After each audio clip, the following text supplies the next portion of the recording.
And London's just like, all of my feelings towards cows have been vindicated, amplified by this situation. And we get one tiny crumb. They're like, you get drunk with your cousin one time.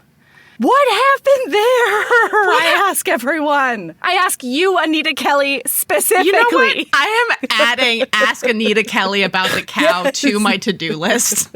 Please. I'm Melody Carlisle. And I'm Sabrina Bradley. And this is Heaving Bosoms.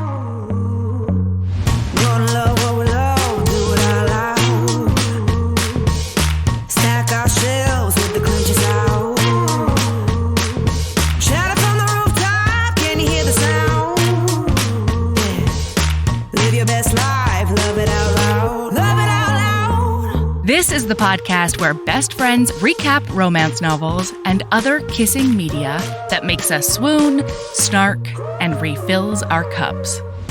Whether you've read the book or are coming in blind, we'll lay bare every delicious scene and revel in the tropes and subgenres that make romance amazing. All right, listener, strap in and strap on. Headphones are highly recommended.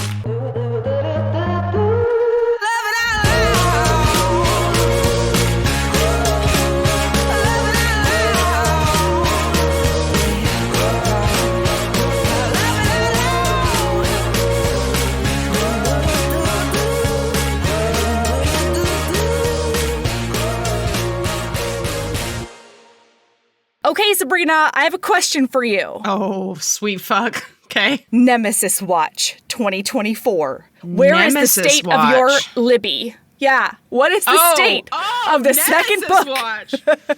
All right. That series. Okay. All right. I still have one person waiting on the third book. Yeah. Fuck them. Oh. I hope it's the same person. No. I have one person waiting on the third book and the fourth book now. Ooh, do you feel bad? Fuck no. You shouldn't. Fuck no. All right. Can you imagine if you're somebody else's nemesis, though? We're probably nemesi together. I know, you're probably nemesis. Yeah. Nemesis, whatever. I like nemesi. You know what? I'm making it. It's a word. You understood what I meant. Yeah, no, I placed this hold 8 days ago. They have to be coming up soon. Like, it has to be coming up soon because in theory, you read it in like 3 or 4 days probably. That's an average person reading a 400-page book, okay? That's not a me. That's not a you. It's not a Sabrina. Mm-mm. Like, I am first in line. How dare you? But yeah, now the third and the fourth book have one person. I only have 6 days left before all 4 of those holds go back. What are you gonna do? I may end up. Are you gonna break your rule? I may just buy the books. Oh, of course you're not gonna break your rule. Of course not. You're right. Did you think I was gonna jump books and skip around in the series like a... I mean, if you knew you were getting the second one imminently, and you also knew because one of your best friends told you that the third and the fourth book are characters you've met already, and the second book has nothing to do with anybody we've ever seen before. I know all of that information, but what if something happens in the second? You don't know if it's important to read the second book because you haven't read the second book. That's true. However, I will say, so sorry, listener, we are talking about the Spy Master series by Joanna Bourne. As of your time, listener, you have heard that book if you listen to the last 2 episodes. But Sabrina and I got immediately obsessed. I've already read the 3rd, 4th, and I'm in the middle of the 5th book right now, I think. Yes. And... like, it's wild. This series in particular is one, like, I've never seen before because a lot of times series will be, like, chronological or the series will be, like, the 2 books will be happening at the same time layered over each other. And so you get, like, bits and pieces and whatever. This series is wild, though, because it's the first book. Then the second book is people were never even mentioned to my knowledge. Then the third book is a prequel to the first book and mentions a bunch of stuff we saw referenced in the first book. The fourth book is Hawker in, like, way in the future and then also way in the past. So we get like dual timelines that kind of overlap with the first book in some places, kinda. And then the fifth book is right back to after I think they get back from the first book back to whatever times. Listener, don't worry. We're going to go ahead. We're going to record something once because once I have this series, I'm about to tear through it like tissue paper. It's going to be grisly.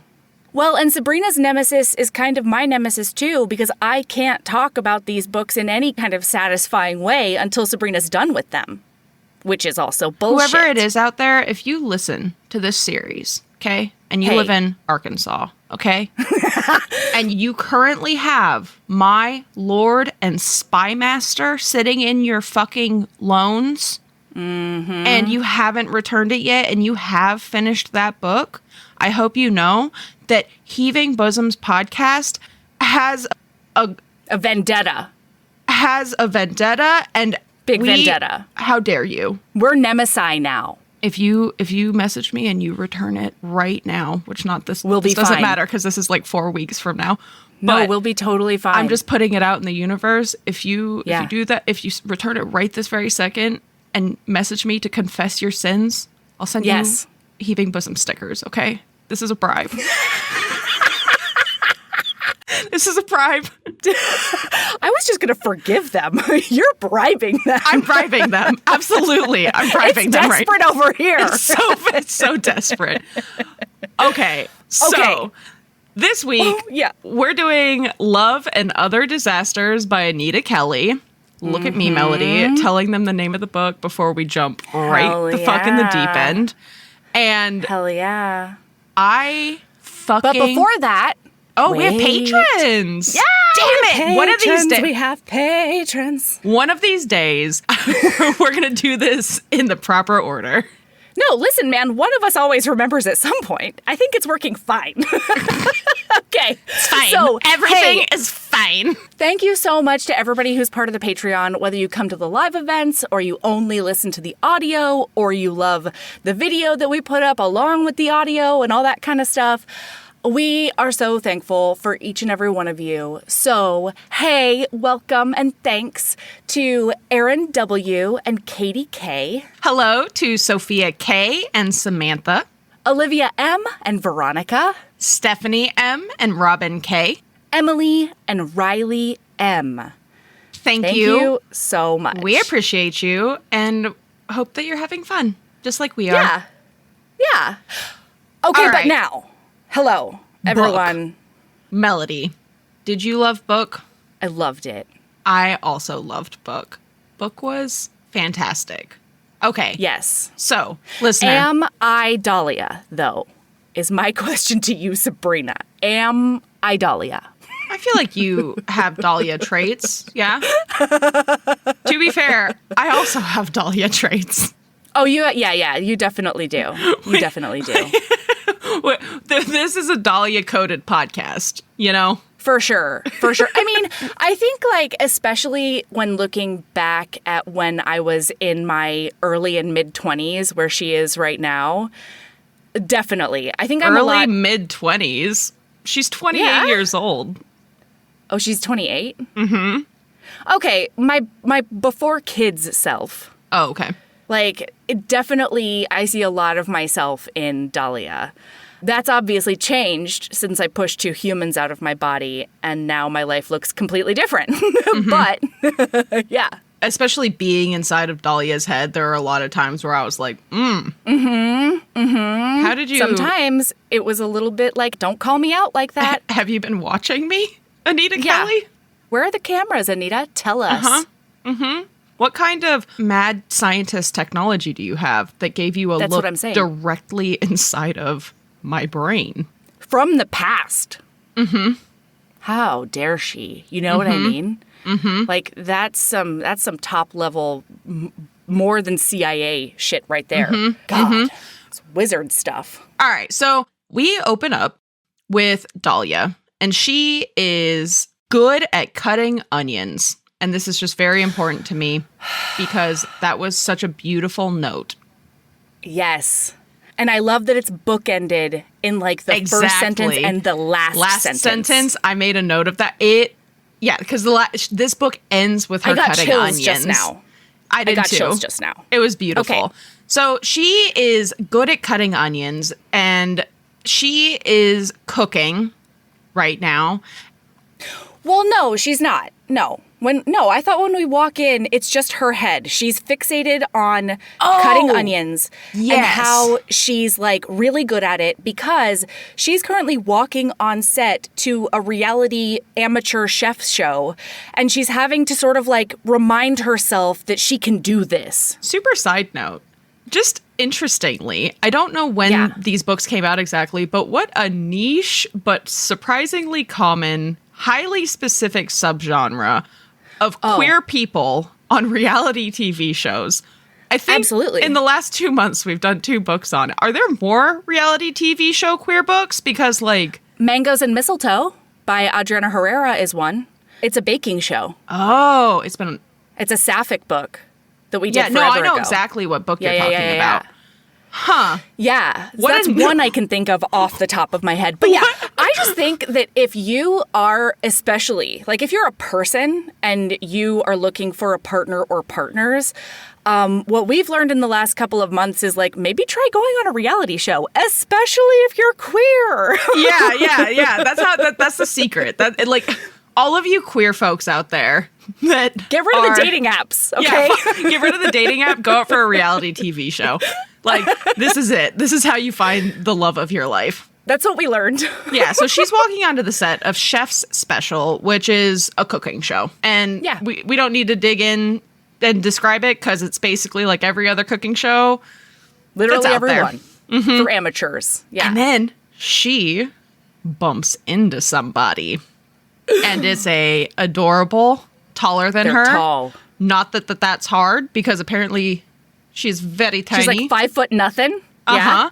And they have strawberry blonde hair and freckles. Freckles everywhere. And they can only basically stare and grunt right now. And meanwhile, she's doing the nervous, I'm going to mouth diarrhea at you. And so she's like, oh my gosh, hi, it's so weird to be here. And like, I'm so nervous. And I don't think I've been more nervous since like my 4th grade spelling bee when I did pee myself. And misspelled whistle. Yeah. And this was the first time that I went, oh. Uh-oh. I'm Dahlia. Okay. All right. Interesting. So they go to their station, they get introduced to the show, blah, blah, blah, blah, blah. And the person that she bumped into continues to do nothing but grunt at her. She keeps trying to be so like friendly and nice and like good luck and smiling. Yeah. And this character's just like, it just can't even like cannot deal. And with the show, like everybody is set up at stations of 2. So she right now is at a station with a dude. This person is behind her with another person, but like they're directly behind her, which becomes important to everyone. Yeah. And this isn't super critical to note. We could not talk about this, but we're going to. We're going to. Look out. When she goes to present her food, her fish tacos, we have to talk about this. What are you talking about? What are you talking about? We don't have to talk about this. What are you talking about? We don't. It comes up like 3 times in the book, and it doesn't really affect the plot of the book. I'm so sorry, Sabrina. No. This manic pixie dream girl has like kept her shit together for an entire hour-long cooking challenge, okay? She's making fish tacos. And she actually says, like, I hope I don't trip and fall on the way to the pantry. And then she's like, good job, Dahlia. You didn't trip and fall on the way to the pantry.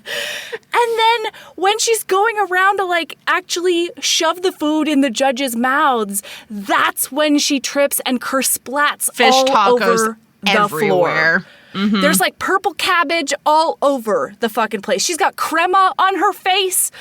Like, this is important to everyone, but it's very important to Dahlia because there's only a specific kind of person who can bounce back from something like that.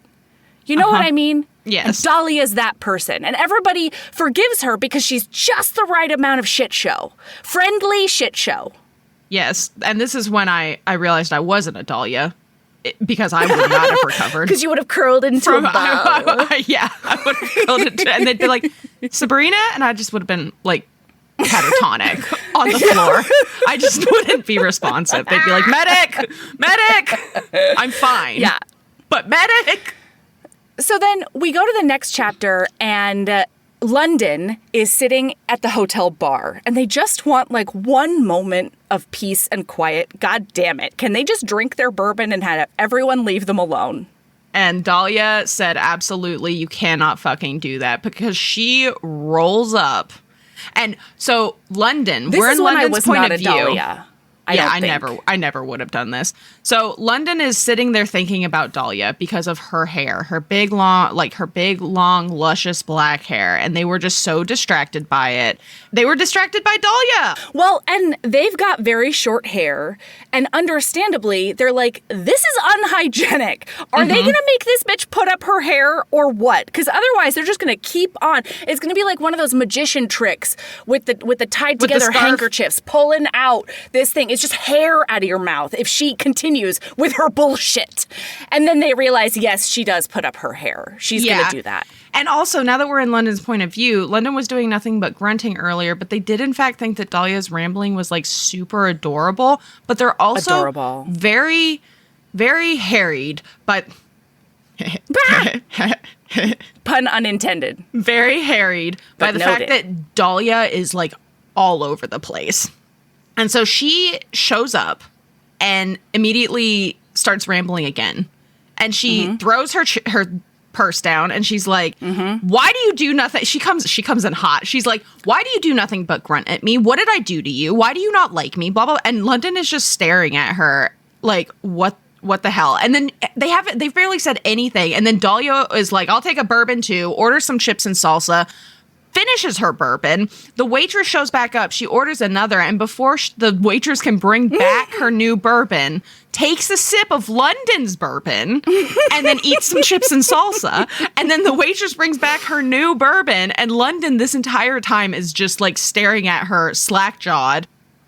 Not having any idea how to respond or act or anything. Hurricane Dahlia is what's happening. Yeah, and Dahlia goes from like essentially shouting at London, being like, what did I do to you? To like ordering a thing. And then she's like, do you want some of these chips? They're so good. Like, and London is like, I didn't mean to like make you mad or whatever. And she's like, I'm not mad. Like I'm actually not very good at being mad. And this is when I was at Dahlia again. This is also when I was at Dahlia.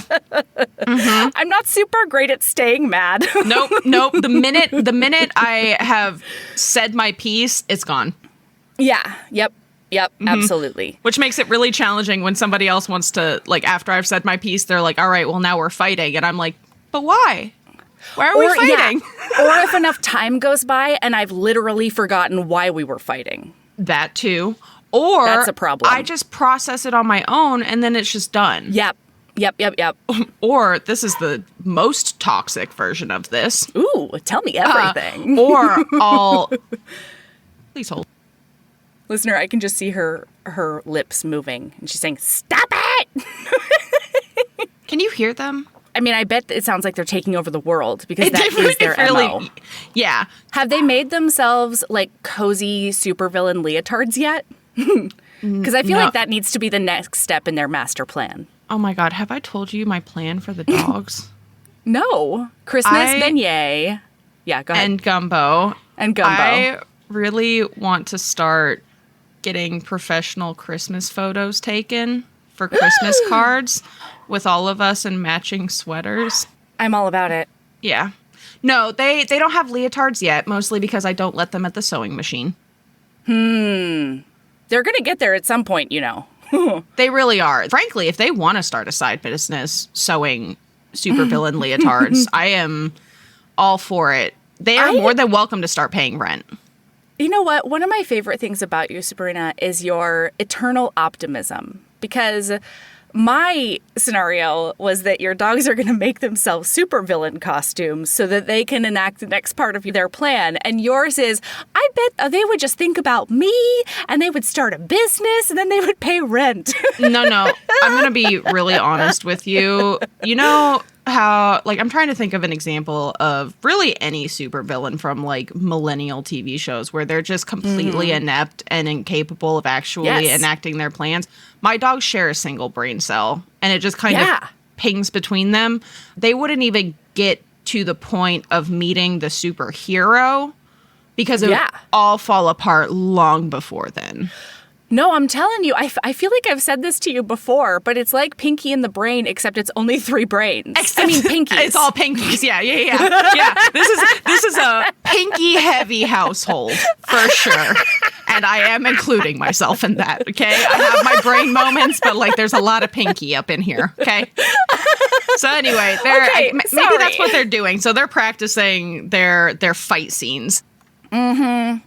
Yeah, well, so we find out that London partly didn't know what to do with Dahlia because she's a manic pixie dream girl.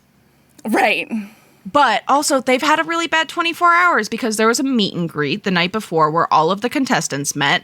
They get their own nemesis named Lizzie, who's a fucking asshole because London came out at the table, like at the meet and greet, as non-binary with they, them pronouns.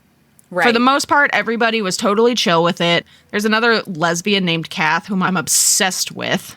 When is Kath going to get a book? You know oh my what I mean? God, I need Kath to have a book. Did you know this is a series? Novella. Did you see the second book? The next one is the Julie's BFF, and then it's Julie. Yeah. And Julie's a high school basketball coach, which I did not clock in this book. Oh my God. Do we know who Julie ends up with? Is it Hank? No. Julie ends up with just like an ex-WNBA player who's like a child or, something is on Julie's team. Oh my God. Mel, you had gone to bed already, but at the last movie hang, we did end up on probably a solid 45-minute chat about stalking like professional athletes and things like that. And listener Charissa and I have decided that we are going to get together, and you have to come because it's going to be in Olympics? Boston. Well, yeah, we want to go to so listener Charissa and I have decided we're going to the 2024 Olympics together. Nope, that's this year. 2028 Olympics. Because it's in Los Angeles. I have family in LA. Let's go get hot volleyball players, Well, let's do it. Ogle. But no, we have made plans that we are I'm going to come up to Boston and we're all going to hang out, and you have to come because you're up near there. We're going to go see hockey, and we're going to go see a WNBA game. Oh, that sounds incredibly fun. Yep. Everything about that sounds like it's the best.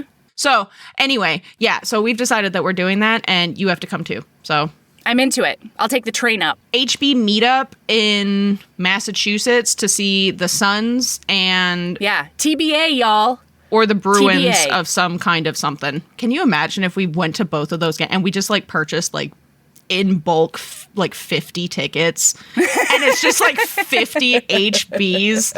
Half of them are probably reading, sitting in the stands while they're there. Yeah. Half of us are like just screaming our brains out. Anyway, so Lizzie was an asshole. Lizzie is now Nemesis. Nemesis Watch 2024, Lizzie v. London. Yeah. Well, Lizzie at London. Like, London is not taking part in this at all. Because as London comes out as non-binary and very generously shares their pronouns, they're thinking, like, I'm going to do this all at once. It can just be a thing that exists in the world. And then we're done. Like, it'll be great. And Lizzie's like, she does the thing where she's like, oh, I'm sorry. Like, am I supposed to refer to you, an individual, as they?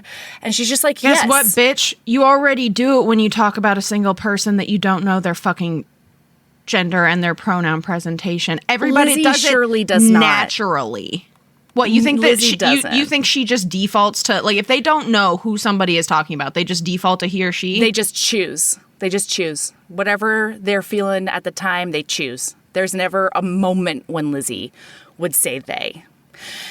Because she's the worst. So, and I'm just going to say, even the worst, most transphobic assholes I've ever met in my life, if you pay attention, they do it. Huh. Mm-hmm. Interesting. Because I clock it especially people it is more natural than people claim it is, you know? Because what? You're going to say he or she out loud with your mouth hole? Yeah. Like, anyway. If it's ambiguous at all, you mean. Yeah. Yeah. They all fucking do it. That's interesting. So, okay. And then the other reason that London was really thrown off is that they did it at this, like, big dinner thinking that every single cast member was there. And then this hurricane of hair runs in and bumps into them and, like, can't stop being a sunshine and then trips and falls into oblivion. And they're like, I planned for every contingency except for this one. I didn't know this was part of the equation. And so they're like, yeah, and you weren't at the dinner. And she's like, oh, yeah, I said I had menstrual cramps because I got real anxious about it. And they're like, that's a cop-out and that's fucked. Like, they're actually mad about it, and I don't super blame them because they're like, you don't think I was fucking anxious? Jesus. Anyway, so then when Dahlia finds out that somebody didn't take it well, she asks who, and then she asks what happened. And London out loud tells her it was Lizzie, but then not out loud tells the reader what happened. Mm-hmm. But to Dahlia, they're like, you know, it's just the normal stuff. But, like, how did you feel about London saying, because then Dahlia says, I'm so sorry, and if there's anything, like, I can do at any point during filming, please let me know. Mm-hmm. And London's like, it's not your problem, and I don't want to be your queer charity case. Mm-hmm. How did you feel about that? I identified with it. Yeah? Mm-hmm. Because, like, I've definitely had times where I feel like somebody's queer charity case. Like, I am their token queer friend. And it's like, you can stand up for me if you want, but, like, you're not getting, like, brown. Like, I appreciate that you're doing it. And I really like that you're doing it because I'm glad to see that you're, like, a legitimate ally. Sure. But also, like, I'm not a charity. It's really hard to put into words. That makes sense. Like, because, like, it's not every person that stands up for you, right? Like, frankly, I want more people to stand up and be knowledgeable so that they can share the thing, because I also don't want to be the queer token person. That order felt wrong. The token queer person that has to explain everything to people. So, like, I love when allies are, like, knowledgeable. So, like, I'm not the one who has to say something. But also, it's such a murky... Yeah, I guess I had mixed feelings about it because on the one hand, I completely understand getting to a point in life where you're like offering to do something, you know, completely non-specific in the future and then not actually showing up would get really fucking old. I think what it really is what makes me feel like a queer charity case is when it's very clear that this person is standing up for me as a queer person, but I am just that to them. It's not that I'm a person, it's that I'm queer. That's when I start having issues. Because, like, I'm a human being. Like, be it, like, the many different flavors of queer that I am. Whether it's gender, sexual orientation, romantic orientation. Because, boy, they're all there. Yeah. I'm a lot more than that. You know, like, that's an important part of my identity. It's an important part of who I am as a person. But ultimately... if all that matters to you is that I'm a queer person, I have problems with that. Okay, yes. Yeah, that's the difference. Makes sense. Like, are you interested in me because I am a novelty? Or are you interested in me because I'm a person you would enjoy? Uh-huh, yeah. Okay, well, especially because, sense. Like, I'm not the world's biggest asshole. Like, I understand standing up for somebody because somebody's being queer-phobic of some kind. And doing it just because they're queer, but it's because there's also not a single other redeeming part about them, right? Because newsflash, there are really shitty queer people out there. And yes, you should be, like, supporting queer people, and unfortunately that means that you're also supporting that fucking asshole. So, like, feel free for them to be your queer charity case, but, like, I like to think that I have a redeeming quality, at least one. you know? Yeah. You've got a couple. You know what I mean? At least a few. Anyway, yeah. So, like, Okay. I understand why you were conflicted, though. It's a conflicting. It's murky. It's a big gray area, and it also depends. It's also person to person, right? So, well, and I think that's why it rubbed me a little bit wrong because I'm not queer presenting. Yes. Like, I'm not as queer presenting as you. I'm not as queer presenting as a lot of other people. And because I'm married to a man, people automatically assume that I'm straight. And so looking at somebody who looks like Dahlia or looks like me and being like, I don't want to be your fucking queer charity case is assuming something about me that you have no experience with. Yeah. And then my other thing is that right after this, Dahlia's like, well, it's not that. It's that I have a trans brother and they started transitioning a couple of years ago. And so I have like firsthand experience with this particular thing. And on the one hand, I get why that would be an asset, but I also don't think that their defense should be more legitimate than somebody who doesn't have a trans brother or a trans family member or like a black friend. You know what I mean? Yeah. I feel like I don't need to tell you I have a black friend in order to tell someone they're racist. Yes. You know? Yeah. I don't know. Interestingly, what tripped me up in this scene was her telling somebody that she barely knows that her brother is trans. And I had to canonize in my head that Hank is very open about the fact that they're trans. But, like, obviously I'm not naming names, but, like, I have quite a few friends who are trans. Yeah. Or, like, within the trans umbrella of some flavor. Yeah. And some of them are very open and out about it. And some of them, they pass really well. And they don't want anybody to know, which is totally fair. That's totally fair. The only reason I know is because I knew them before transitioning. That's what tripped me up. So I had to canonize that Hank was, like, openly trans. Yeah. Which is never explicitly stated in text. Right. Okay, that makes a lot of sense. Which I really hope that Hank gets a book. I want Hank to have a book. And I thought Hank was going to be book 2. I was hoping Hank was going to be book 2. Yeah. But, I mean, I'm not upset about Ben, you know? Okay, wait. I'm so sorry. I had a really quick thought when you talked about being openly trans or not. And I just don't want to miss it. But one of the things I loved the most about this book is that Dahlia's physical body parts were explicitly described and London's were not.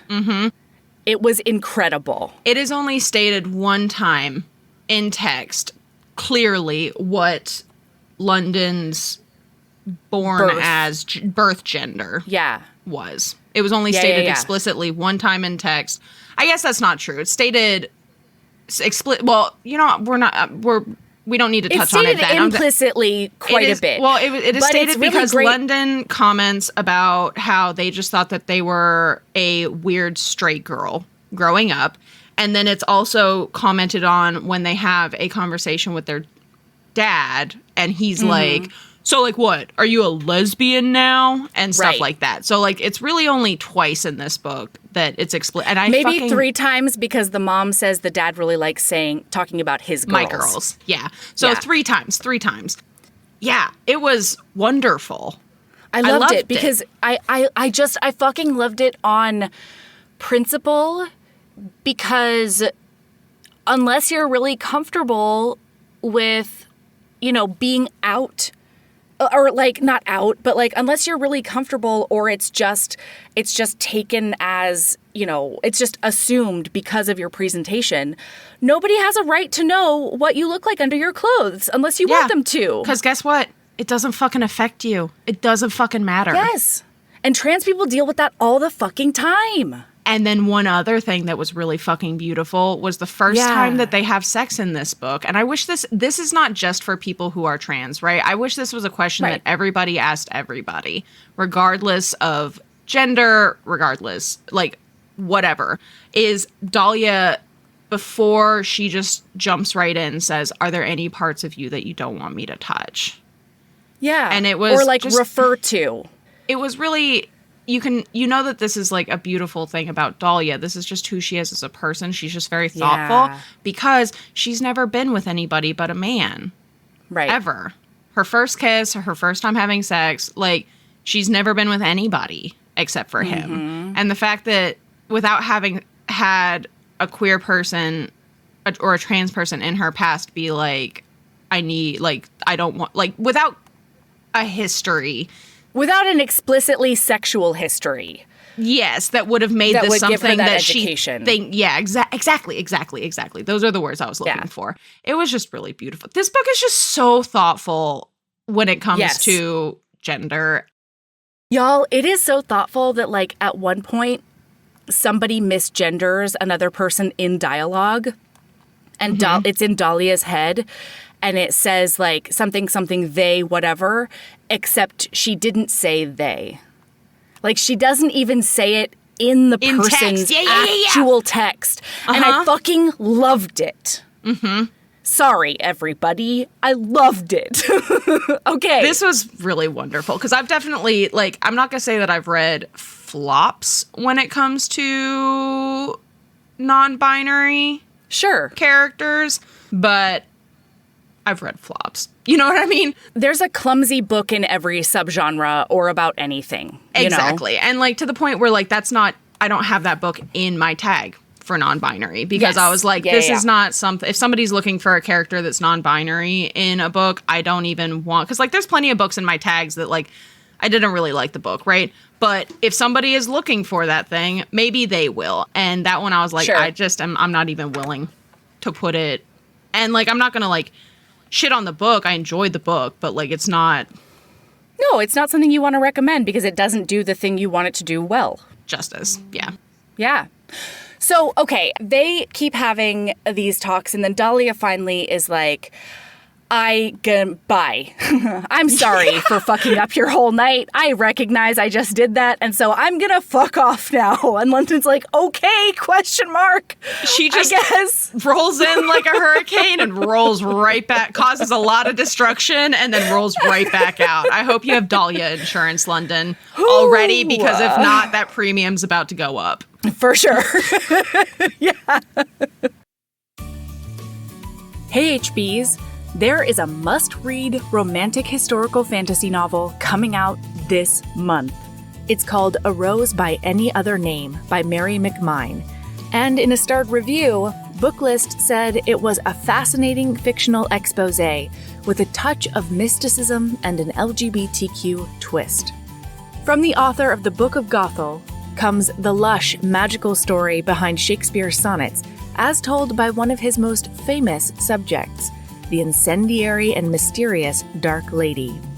Here's the description. England, 1591. Rose Rouché's passion for life runs deep. She loves mead and music, meddles with astrology, and laughs at her mother's warnings to guard her reputation.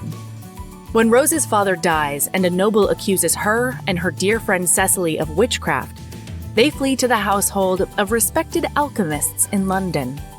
But as their bond deepens, their sanctuary begins to feel more like a cage. To escape, they turn to the occult, secretly casting charms and selling astrological advice in the hopes of building a life together. This thriving underground business leads Rose to fair young noble Henry and playwright Will Shakespeare. And so begins a brief, tempestuous, and powerful romance, one filled with secret longings and deep betrayals. In this world of dazzling masks and decadent feasts, where the stars decide futures, Rose will write her own fate instead. In a starred review, Publishers Weekly said, "There's a delightfully impish heroine, a tempestuous erotic connection. Rose's secret romantic devotion to Cecily forms the central love story, but her sensual enthusiasm for and emotional resonance with Will also shines." Y'all, I just finished this audiobook, and I have to say how much I absolutely loved it. The tone was exactly what I wanted from a book like this. If you haven't picked it up yet, you can get it wherever you buy books right now. I'll put a link in the show notes. I mean, you get 2 steamy love stories with a sapphic HEA. What could be better? So we find out that Dahlia learned to cook because the point of Chef Special is that it is amateur cooks, right? Like, these are not professional chefs or anything like that. So she learned to cook as an escape from her marriage. It helped her find herself. It helped her find peace. She was with a man, and I'll just give you the quick details on that marriage that we learned throughout the book. She was what was his name? David, maybe? David, yeah. Yeah. Mm-hmm. So she started dating David when she was in high school. First person she kissed. First person that she had sex. Oh, is he the only person? Only. Yeah. So he's the only person. They got engaged when she was halfway through college. They got married right after she graduated. Mm-hmm. And this was really, I fucking loved this aspect of the book, is she and her character specifically, she wanted kids because she was essentially following the typical American standard for a family, right? You get your degree, you get married, and now we're thinking about kids. Yeah. David wants kids before he's 30, and she she starts to realize, I don't want kids. And it caused a lot of grief in their relationship until they ended up getting a divorce. Yeah, because David is working under the definitions that they decided on when they were 17.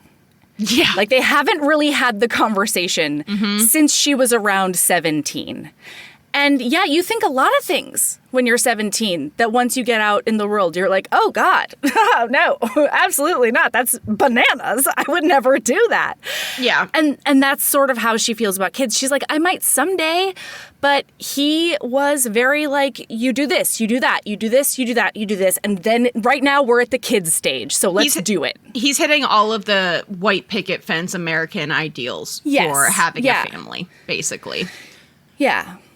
And so she's in a state of transition right now, trying to fit, like, she knows that what she had, she didn't want anymore, but she doesn't really know where she's going from here. And then we have a bunch of, like, I don't even know what, like, we have to motor, but there's so many cute like I can't stop for all of them. Well, no, so, like, this is, what I liked about this book, too, is that it's set in a cooking challenge, but a lot of the book happens outside of the cooking challenge because they're all staying in the same hotel. So we'll see, like, you know, different people going up against each other, and we get some of the framework of the show, and we get a little bit of talk about cooking, but it's not really, really heavy-handed. I mean, it was heavy-handed enough that I was hungry as fuck reading this book. Yeah. But what we find out is that she's not professionally trained at all, and she mostly taught herself via YouTube videos while she was like years. Yeah, like down in the dumps. And so when London finds this out, because London's family is very, very well off, and they had a nanny, and so they learned to cook from their nanny from childhood. So it's a really interesting thing because at the end of the show, the winner gets $100,000. And they're coming to it from very different places because, like, London at home drives a Tesla and, like, they're fine, right? Also has a rental car for this entire trip that their mom is paying, their parents are paying for. Yeah, I was like, holy God. That's at least $10,000. I don't even want to I can't even think about it, how much that would be. So yeah, they're like very well off, and they want to win and then create a nonprofit that supports queer youth in and around Nashville where they live. Meanwhile, Dahlia is like, I quit my job to come here because I wanted to prove to myself I was, like, good at something by myself. And I just don't super know how I'm going to pay rent next month, you know? And I also have so many student loans. Yeah. Yeah. And we find this out, like, you know, in between cooking challenges and stuff. But the one thing I do want to say is that the very first one, and maybe the only one that Dahlia wins, is this fish challenge where they have to gut and fillet a fish and then prepare it. Mm-hmm. And while this is happening, because she's right in front of London, and she, like, gets hers done immediately. She has a swordfish, and she's like, bada bing, bada boom, slice, it's done.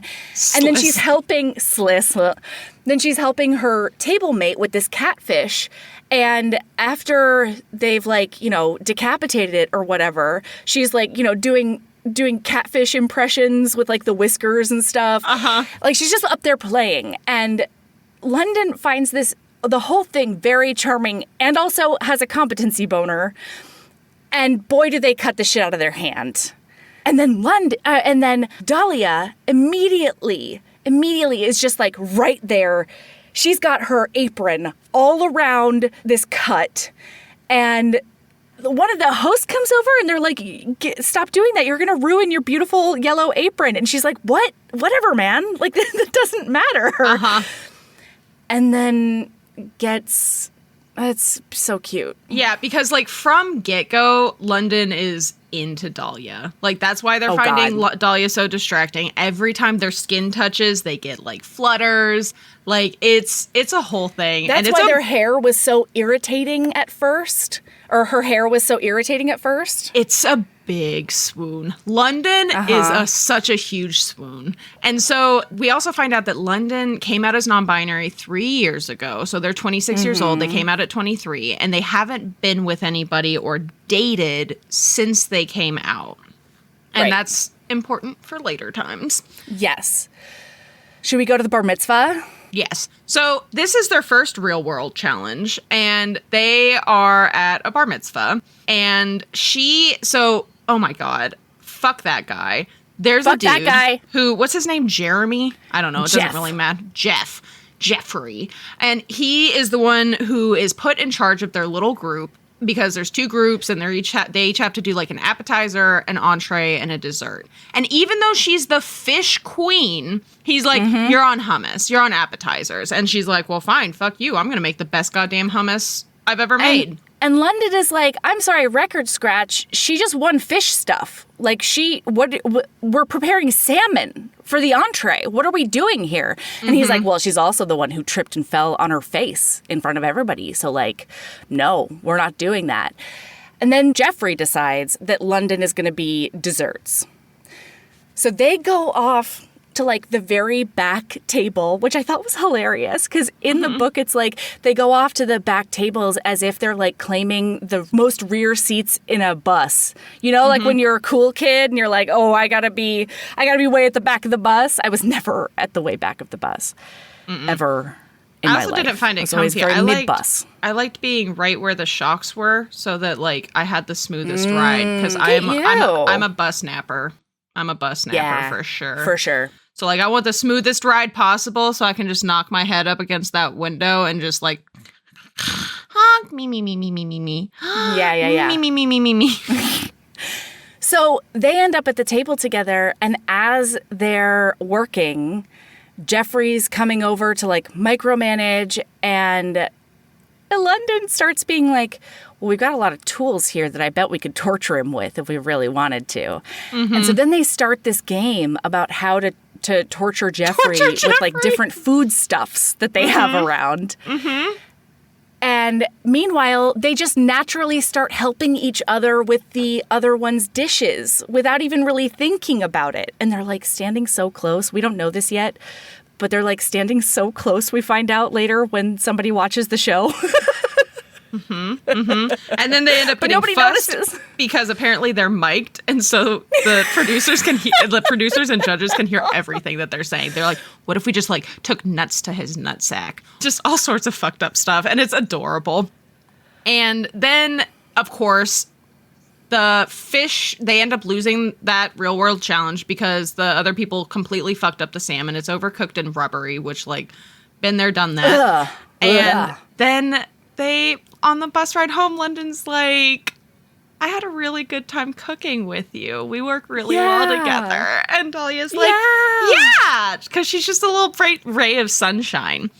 So then we zippy zap, and we have a scene where Lizzie is basically trying to talk to Dahlia and being like, I see that you're getting really close to London. I'm just concerned. And Dahlia, queen, looks her dead in the face, because they're on a bus somewhere else at this point. And she looks her dead in the face and is basically like, absolutely fuck off with that misgendering bullshit. And this is when we find out that Dahlia is also queer. So she has only ever been with David, but she realized in college, probably like sometime in college, I think she said, that she's queer. And can I just say, as somebody who like my sexual orientation is queer. People are like, so like, what do you mean? Pansexual? And I'm like, no, queer. Queer. Bisexual? Yeah. Queer. Right. Because people so desperately want a label to be able to stick you in a box. And I'm like, okay, the box is queer. Like, meanwhile, if they're straight, they never have to confront these questions at all. It's just always so interesting because they're like, well, where are you on the Kinsey scale? And I'm like, Kinsey scale is not great because it's a line spectrum. It's a binary. I'm queer. I don't know how else to explain it to you. Like, the closest thing would be blank, but that label doesn't fit. And so, like, I don't know what to tell you. It's queer. Like, I'm queer. My romance orientation is queer. My gender is queer. I don't know what to tell you, buddy. Like, and I don't know why I have to tell you. And so I fucking loved that Dahlia's sexual orientation is queer. Yeah. It's not pansex. And, like, I love my pan and my bi. Yeah. Friend, if those labels fit for those those people. And that's beautiful. But oh my God, it was, and this is a great example of just representation is really beautiful, right? I've never seen a character strictly identify as queer. And it was wonderful. So anyway, this is when we find out she's queer and blah, blah, blah, blah, blah. Then they're on the bus because they're headed to a farm. And then we have an absolutely hysterical, apparently, and we never find out what happened to London. The fuck? Hey, Anita Kelly, is that a short story I can get by signing up for your newsletter? Let a bitch know. Absolutely. Anita Kelly, we have questions, please. Or just, like, DM us on Instagram or, if like... you want, our DMs are open to you. podcast@gmail.com. I might, you know what? I might message her. I might message her and be like, hey, I have a question. I'll report back. So anyway, we have this hilarious scene because London is terrified of cows. And they're like, they're dangerous. They're dangerous. And Dahlia's like, no, they're adorable. Look, I'm naming them. This one's Margaret. That one's Maisie. And London's like, you're a lunatic. And then London's the first one up to milk a cow. And they accidentally squirt milk all over their crotch. And then the cow takes a big old dump. And Dahlia cannot keep her shit together. She is cackling on the floor of this barn. Yeah. And London's just like, all of my feelings towards cows have been vindicated, amplified by this situation. And we get one tiny crumb. They're like, you get drunk with your cousin one time. What happened there? I ask everyone. I ask you, Anita Kelly, specifically. You know what? I am adding Ask Anita Kelly about the cow to my to-do list. Please. Because it's hilarious. They get drunk later on, and Dahlia is like, I can't believe I got you drunk, and I still didn't get the cow story out of you. This is bullshit. And everyone agreed.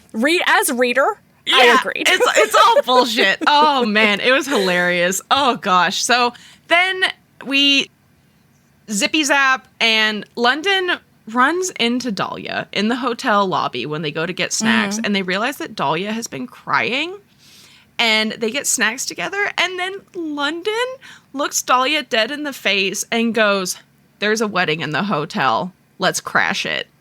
Yeah. To cheer Dahlia crash it up. With me? And Dahlia's like, have you done this before? And London's like, no, but there's always a first time, right? Like, let's do this. And this is so out of character. Oh, my God.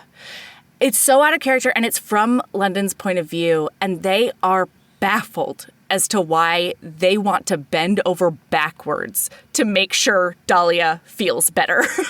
They're like, I don't know. And then because you have a crush, London. Right? Dahlia's like, I mean, I have this dress. And London's like, I wonder, like, what could possibly be the reason that she's, like, kind of questioning this dress. Like, what could it be? And it's a hot dress is what it is. Mm-hmm. It's like a V down to your navel, little black number. And it's fantastic. And London can only look at it for a split second before having to turn around and do something else. Mm-hmm. So they get into this. Also, Dahlia does really love London's outfit, which I agree with. London is wearing a pink bow tie, a shirt with giraffes all over it, and black jeans. And they look dapper as fuck. And so they go, hilariously, London is wearing a shirt. They call it a graphic tee. But then it's referenced later. I know, but I just want to make sure that it's not like cartoon giraffes on the front. You know what I mean? No, I just want a listener to know. It's like a cool giraffe shirt. I imagined it was a short sleeve, because it's mentioned as a button down. And I was imagining like a short sleeve button down with like stylized giraffes on it. Of note, hilariously to me. So I think, God, this is going deep into like way back in like super Hulock Tumblr times. There's a scene from... Do you know what Super Hulock is? I have no idea what. Most of the time when you talk about Tumblr, this millennial who had dial-up and three TV stations has no idea what you're talking about. Okay, that's fair. That's fair. So, we're not going into. We don't. I don't need to explain. So there's the important listener knows. There is a scene from, I think it's a Doctor Who episode, and I think it's David Tennant as the Doctor, where I seem to vaguely remember it being called like the giraffe dance, maybe, or something like that. And it's where he's like going around a dance floor and he's like just waving, like he's going in circles, like, and his arms are going back and forth like that. And I vaguely remember it being like something giraffe related, right? Which is why I clocked that the giraffe this shirt had giraffes on it, because that's how I imagine London dancing when London finally gets on the dance floor, because they originally don't want to dance. Dahlia's like, come dance with me. And they're like, absolutely not. And then they have enough bourbon that they're like, okay, actually, I do kind of want to go dance with her. I could. If it makes her happy, sure. And she helps them dance. Very important. There's hands on hips. Oh, gosh. Some like movement, and it's adorable. Yeah. And then it's the end of the night. The second to last song comes on. It's a slow dance, and Dahlia saves London because London's like, oh, fuck, what do we do? And Dahlia is like, the bar's unattended. And just, they go steal each a bottle of wine. And then they go out to the courtyard, and they're just drinking, because she's a little Girl Scout and has a Swiss Army knife with a bottle opener on it. And they're like... And then London is the smoothest, coolest date in the whole wide world, and looks over at this drunk bitch and says, so you're divorced, huh? She's like, yeah. And poor London, they're like, I thought she would do like a quippy response and be like, life's a bitch or whatever. But instead, she like tells London a lot, like the whole story that Sabrina told you earlier, with more about like how sex got really sad because she kept on feeling like her body was just a vessel, and like she felt like she had to apologize to David for not letting his sperm implant in one of her eggs and stuff. Literally that's like stated on page, almost exactly like I loved that. it. I did too. Right. And then she's like getting really sad and basically telling London like how lost she feels, and how even like she was so miserable with David because they weren't doing things like traveling and whatever. But since the divorce, she lives in the same shitty town. She has the same shitty job. She hasn't gone anywhere or done anything. And she's been in limbo. She's just like...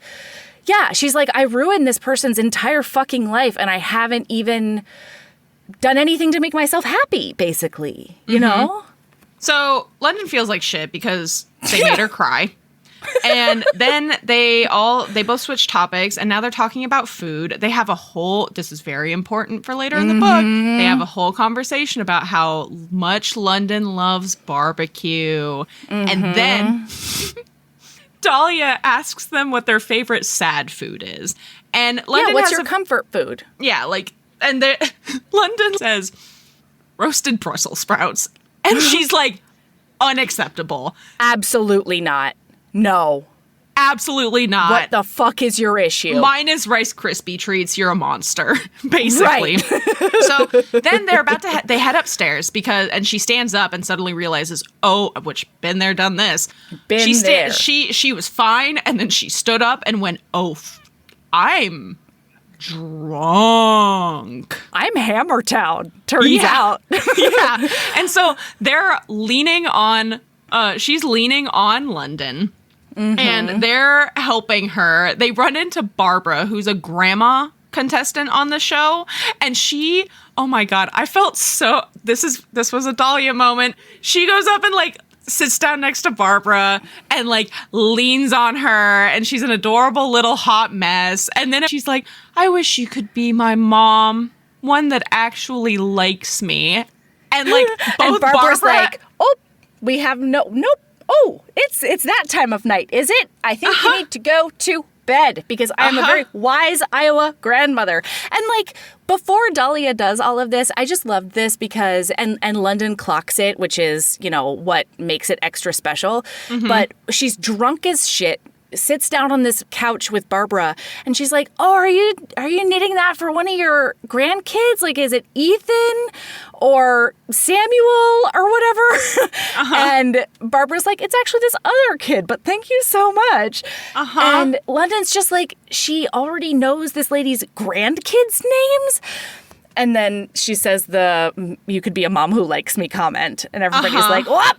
Gotta wrap this up. And then she makes this statement when London is getting her up to her room, and she says, I just want my life to be big, like the way your favorite song feels when you're 16. I want my life to feel like that. I want to feel big. I want to do messy, wild things I'll remember, things that are interesting. And it just like was really beautiful. Like, it was just really beautiful, this little drunk person, And London in their head is like, you are doing big. You're huge. You quit your job to come on this show, and you are enormous. Yeah. Like, and this was one of the biggest indications that like I used to be a Dahlia, and now I'm very much not as much. Because the moment that she was like, I want my life to feel like your favorite song does at 16, I was just like, oh, sweetie, no. Nothing feels like that. Like, at least not sustainably. Yeah. You know what I mean? Like, it's never going to feel like that all the time. That's not realistic at all. You have moments. Yeah, of course. Yeah, but where like, everything is shiny and amazing. But, like, that's not how people live. Well, and I think that it's also very interesting because I agree with you. That was an old Sabrina thing, right? Like, when I was younger, I wanted my life to be big, right? There were so many things that I wanted. I had so many dreams, all of these things. And as I've gotten older, just as, like, with the life experience that I have, I've come to realize I like my little life. Right. I liked the idea of those things, but I don't actually want them. And I think it's partially because it's all you romanticize it in your head, right? Yes. This big life frankly, a big life, unless you are one of the lucky 0.002%, takes a lot of fucking work. And I like my little life. I like that I go on trips roughly once or twice a year, and sometimes they're really big trips, but it's still just kind of a blip in my life. And then for the most part, I just spend my time relaxing with my dogs and talking to my friends. And I don't need those gigantic things that I used to think would make me happy. Like I kind of like a little life, you know? I like not feeling like that song made me feel at 16, because let me tell you, I was an emotional, depressed asshole at 16. Because what you don't realize at 16, or like, you know, whatever that stage is where everything is glowy and, you know, futury and everything, what you don't realize is that, the song makes you feel all fizzy in the moment. But if you actually look at the song, there's a really good chance it's just all angst, you know? It's all angst with great vibes. And like that's really how it is. Like there are so many people who have yachts and go on trips all the time and spend oodles of money, and they're fucking miserable. You could not pay me enough to live a life that existed primarily of the feeling the songs I listened to at 16 made me feel. Absolutely you could not pay me enough. That might be actual hell. I would rather be destitute. That might be the bad place. You know what I mean? That is the bad place. The good place is tea and an oil lamp and knitting with my dogs while I read a book, you know? A massage every once in a while. Like twice a year maybe, you know? Yeah. Like a fucking sushi boat as a treat for your birthday. Sure. Yeah. It's the teeny tiny moment where I get to see my kids experience something for the first time. The good place is being delighted by a tab on a can saying hi you. Yeah. Yeah. Absolutely. It's the little happies. And like being able to go to the grocery store and not have paparazzi following you around. That's a fucking nightmare. Oh my God. I don't want to be a rock star. That's a fucking nightmare. Absolutely not.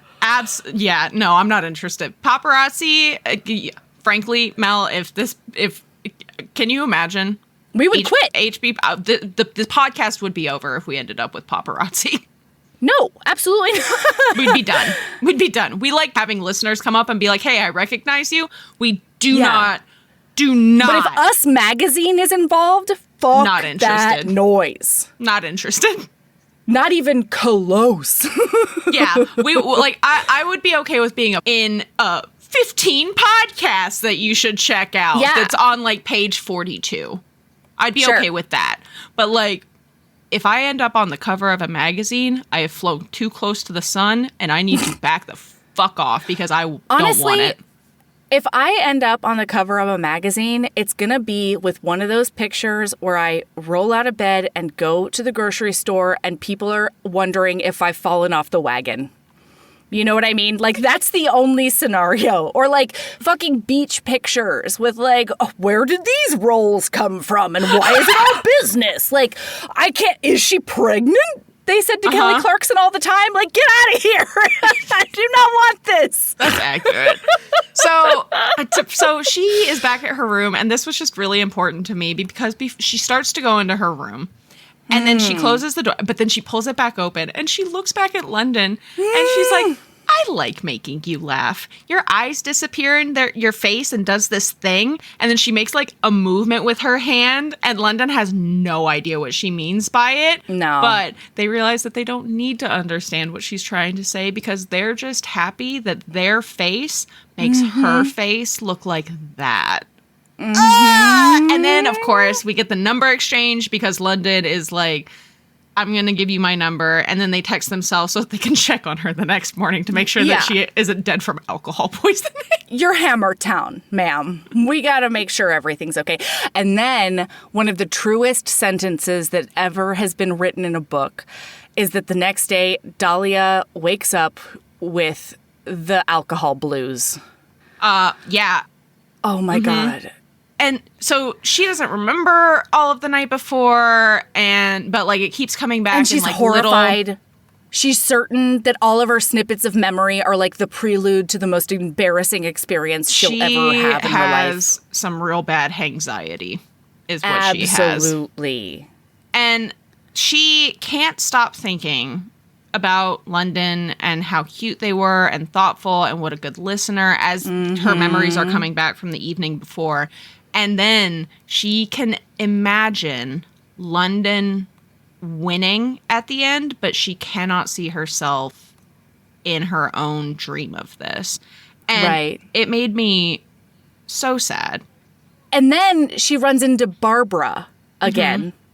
And Barbara is like, hey, girl, I'm glad that you're doing okay. And you're alive. Whatever. And she was like, but you were very cute. Like, you and London were very cute last night. You looked a treat together. And she's like, oh, yeah. And says, like, they're really good friends or whatever. And she's like, well, I mean, the show's gonna start airing pretty soon. And I'm pretty sure that every single viewer is gonna think the same thing that me and all the rest of the cast and crew thinks, which is that London looks at you in a way to where they don't want to be like Instagram friends only, you know? And she's like, oh, like she's very taken aback, but at the same time, like something clicks in her. She's like, oh shit, I didn't even think of this like as a possibility. But if London's attracted to me, it gets her horny wheels turning. And now, Dahlia, from here, Dahlia proceeds to avoid the fuck out of London for the rest of the weekend, spends all of her money on ride shares to go explore Los Angeles. Good God. And then, so London's kind of freaking out about it. And they end up like, you know, London breaking the ice with the worst Scottish accent ever. Chap! Oh, cheese on toast! Because they're making fun of Tanner Tavish, who's one of the judges. And so they do the world's worst Scottish accent and like a bunch of a Cockney accent for Scottish. And then they're like, and there's no way that it's real anyway. Tanner's definitely a liar. And I was like, sure, he's an Egypt. They say. Out. It's pretty good. Well, and then, so the next important thing that happens, I think, is that all of them are gearing up for the show to air. She gets an email from her ex-husband at one point being like, I just wanted you to, because her ex-husband like he's a good person. You know, they just didn't want the same things. That's all. Yeah. They just got married too young. I love that he wasn't a villain in this book. Same. Because it would have been so easy to make him a villain. Yeah, absolutely. But he emails her and he's just like, I don't want you to hear this from anybody else. I'm dating this girl from our hometown.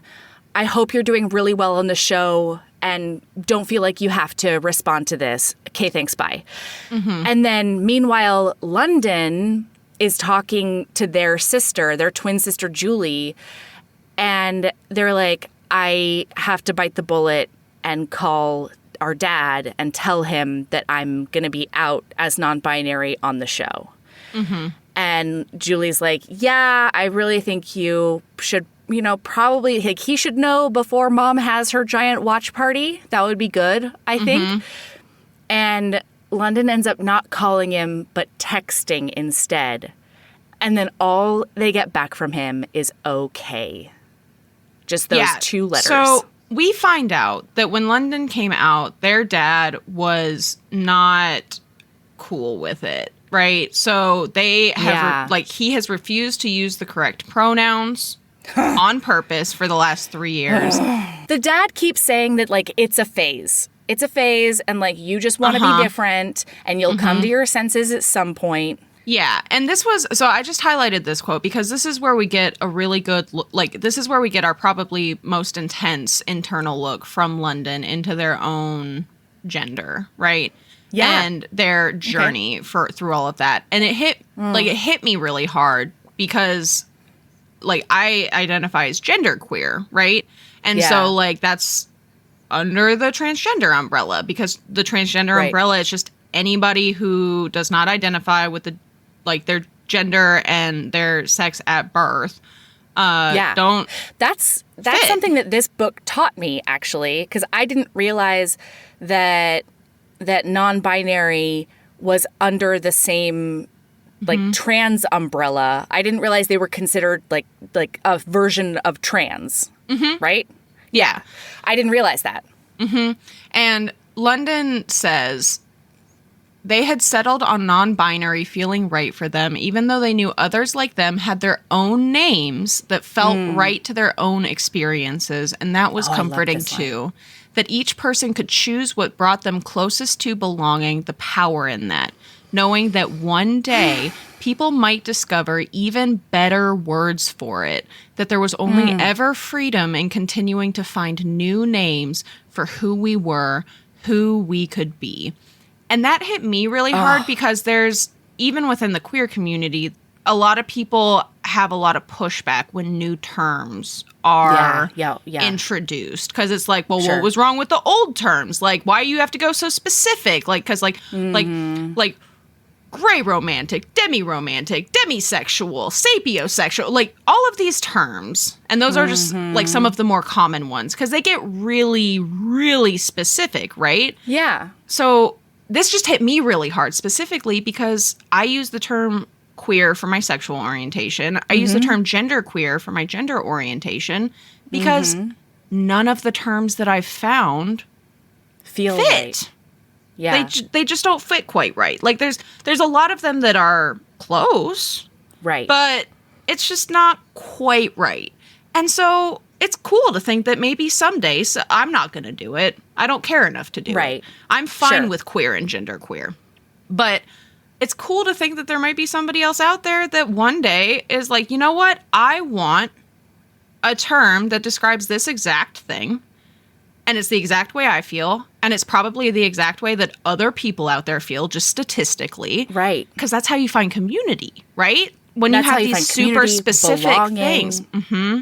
You don't feel like you're the only one. And like, if they can do that, then the next person down the line who feels a similar way doesn't have to do all of that work. If we just normalize it, then they can adopt that as well. Well, and if you're a part of the queer community and you don't like super duper specific terms, you don't have to use them.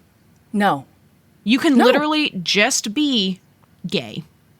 You can literally just be bisexual. You know what I mean? Like, you don't have to dive in there. It doesn't impact you at all. Oh, you can just be queer. Yeah. Yeah. If you don't want to use any specific term at all, you can just be queer. You can just be queer. It's fine. Or you can just say it's none of your fucking business. That too. That's an answer valid. that people should be accepting. Because guess what? The only reason that it should matter is whether or not you're interested in that person. That's when it starts to matter. Right. Anyway, it was just that specific passage. It was beautiful. Was really beautiful. Well, and especially since the first episode comes out and there's like a long weekend after that. They don't have to be on set the next day. The cast is, on their own. And so London reads the comments. They have their social media on. And on the one hand, they are connecting with their community because one of the reasons that they figured out they were non-binary is because of their internet life, the community they found on the internet, on social media. And so having this like deluge of, trolls and all the bullshit is especially fucking hard. Well, because they're the first person on, this is season 8 of Chef's Special, and they're the first out queer person. At the very least, the first out non-binary person. Yeah, definitely the very first non-binary person, for sure. And like probably I imagine the they're first the very person first they, them pronouns. Yeah, and the first person who's probably out, it sounded like as out as any form of trans, right? Right. Like, definitely. Which is a big deal. Somebody's got to be the first. Yeah. And they're going to be talked about. So Dahlia wakes London up Friday morning because Dahlia is a morning person. London is not, as we learn throughout the book.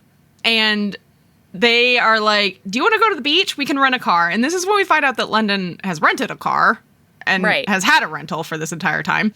And they go driving. She drives, and they're just quiet in the passenger seat. And she is like, let's go to the beach, and gets to the beach, but then decides that she doesn't want to be at that beach, and so just starts driving up the PCH, Pacific Coast Highway, for those of you not Californians. Right. And London looks over at one point, and she's just like beaming behind the wheel. And they're like, hey, you seem really happy. And she's like, turns out I love LA traffic and like how crazy people drive. It's, it's like really fun. And she thought that they were like sleeping, but it turns out they've just been stewing. Yeah. Also, I was a Dahlia in this moment. I fucking love driving in Southern California. Part of it's because that's where I was born and raised. It's where I learned to drive. But like, oh my God, California freeways and stuff are just such a joy to drive on. So anyway, they get to this beach in the middle of nobody's there, right? It is Malibu. It's a cliffside beach with just a little turnoff and stairs down to the bottom of down to the sand. And listener, if you have never been to a Southern California beach like this, they are truly magical. Like, it's incredible. It's not a beach that you're necessarily going to want to hang out on for hours and hours and hours, because guess what? I would bet you money that this specific beach, when the tide is in, there's no sand. It is butted up against that cliff. Yeah. So they are looking out over the water. Dahlia's hair is going crazy in the wind. And London, when they look over, is like, Dahlia, what are you doing? And then like tries to tame her hair. And now their hands are all up in her hair. And they can see her face. And she's grinning ear to ear. And then she leans forward and kisses London. And like it takes a minute, but then London starts kissing her back. And then this was a long hair mood in the wind, because London pulls back coughing because they got hair in their mouth, and Dahlia is putting it up, and London is sad because they think the kiss is over and the moment is past. But then guess what? Dahlia gets her hair up, and now it's makeout town again. Dahlia's rearing to go. But then London stops, and they're like, okay, this is probably a bad idea. We don't know what's going to happen after the show. And like, are you straight? Because like I'm very mask presenting. And so they're worried that she's experimenting, essentially. Yeah, or fetishizing them. Yes, especially when because they now know that David is the only, like, now they have confirmation that she's queer, but they also have confirmation that she's only ever been with him. And like we said earlier, they haven't been with anybody since they came out as non-binary. And so whoever they're with for the first time, it's going to mean something. Yes. Right? And like it can't be just like your foray onto the gay train or whatever, Yeah, like you can't. Basically. This can't be your little vacation spot. Not cool. That's exactly it. And Dahlia's like, no, I've known since college that I'm queer. And I'm like, I'm sorry I didn't explicitly tell you that before I kissed you, I guess.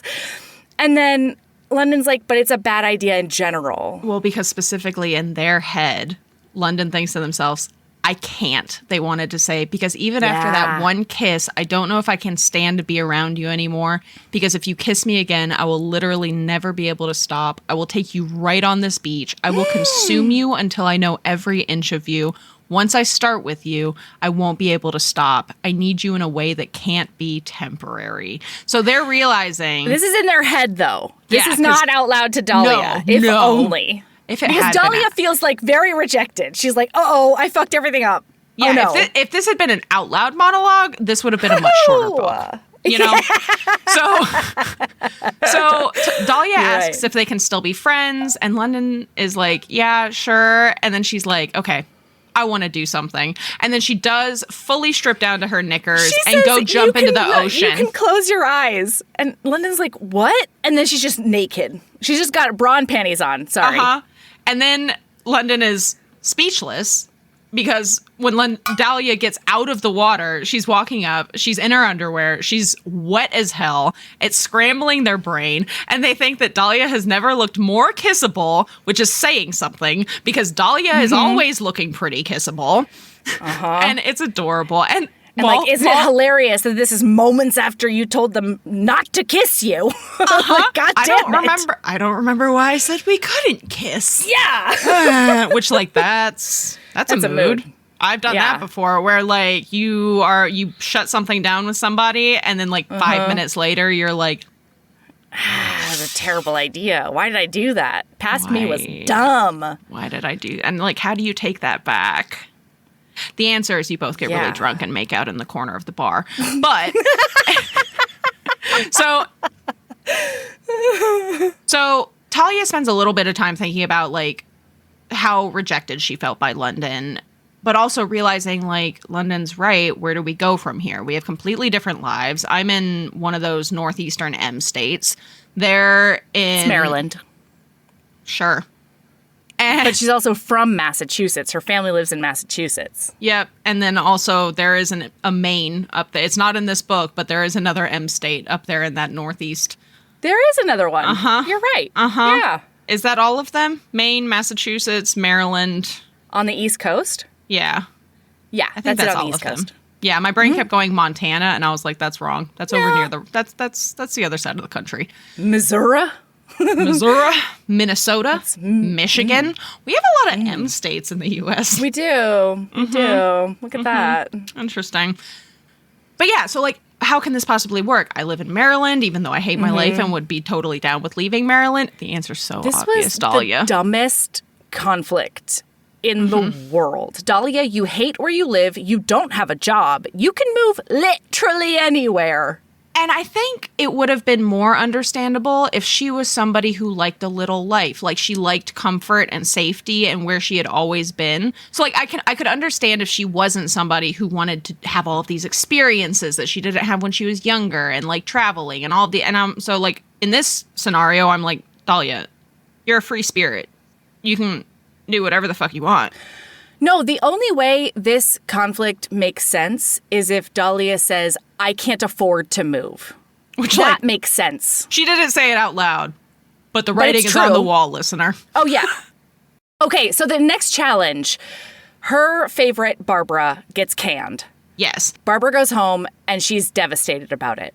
And then when she goes in for her solo interview, when London goes in for their solo interview after this, they realize that the producer, Janet, knows about them and Dahlia. This is the first time it is confronted to one of our main characters that the producers know something is going on between them. So, and then London, this is such a minor note, but also the most beautiful thing in the world because I'm obsessed with this character.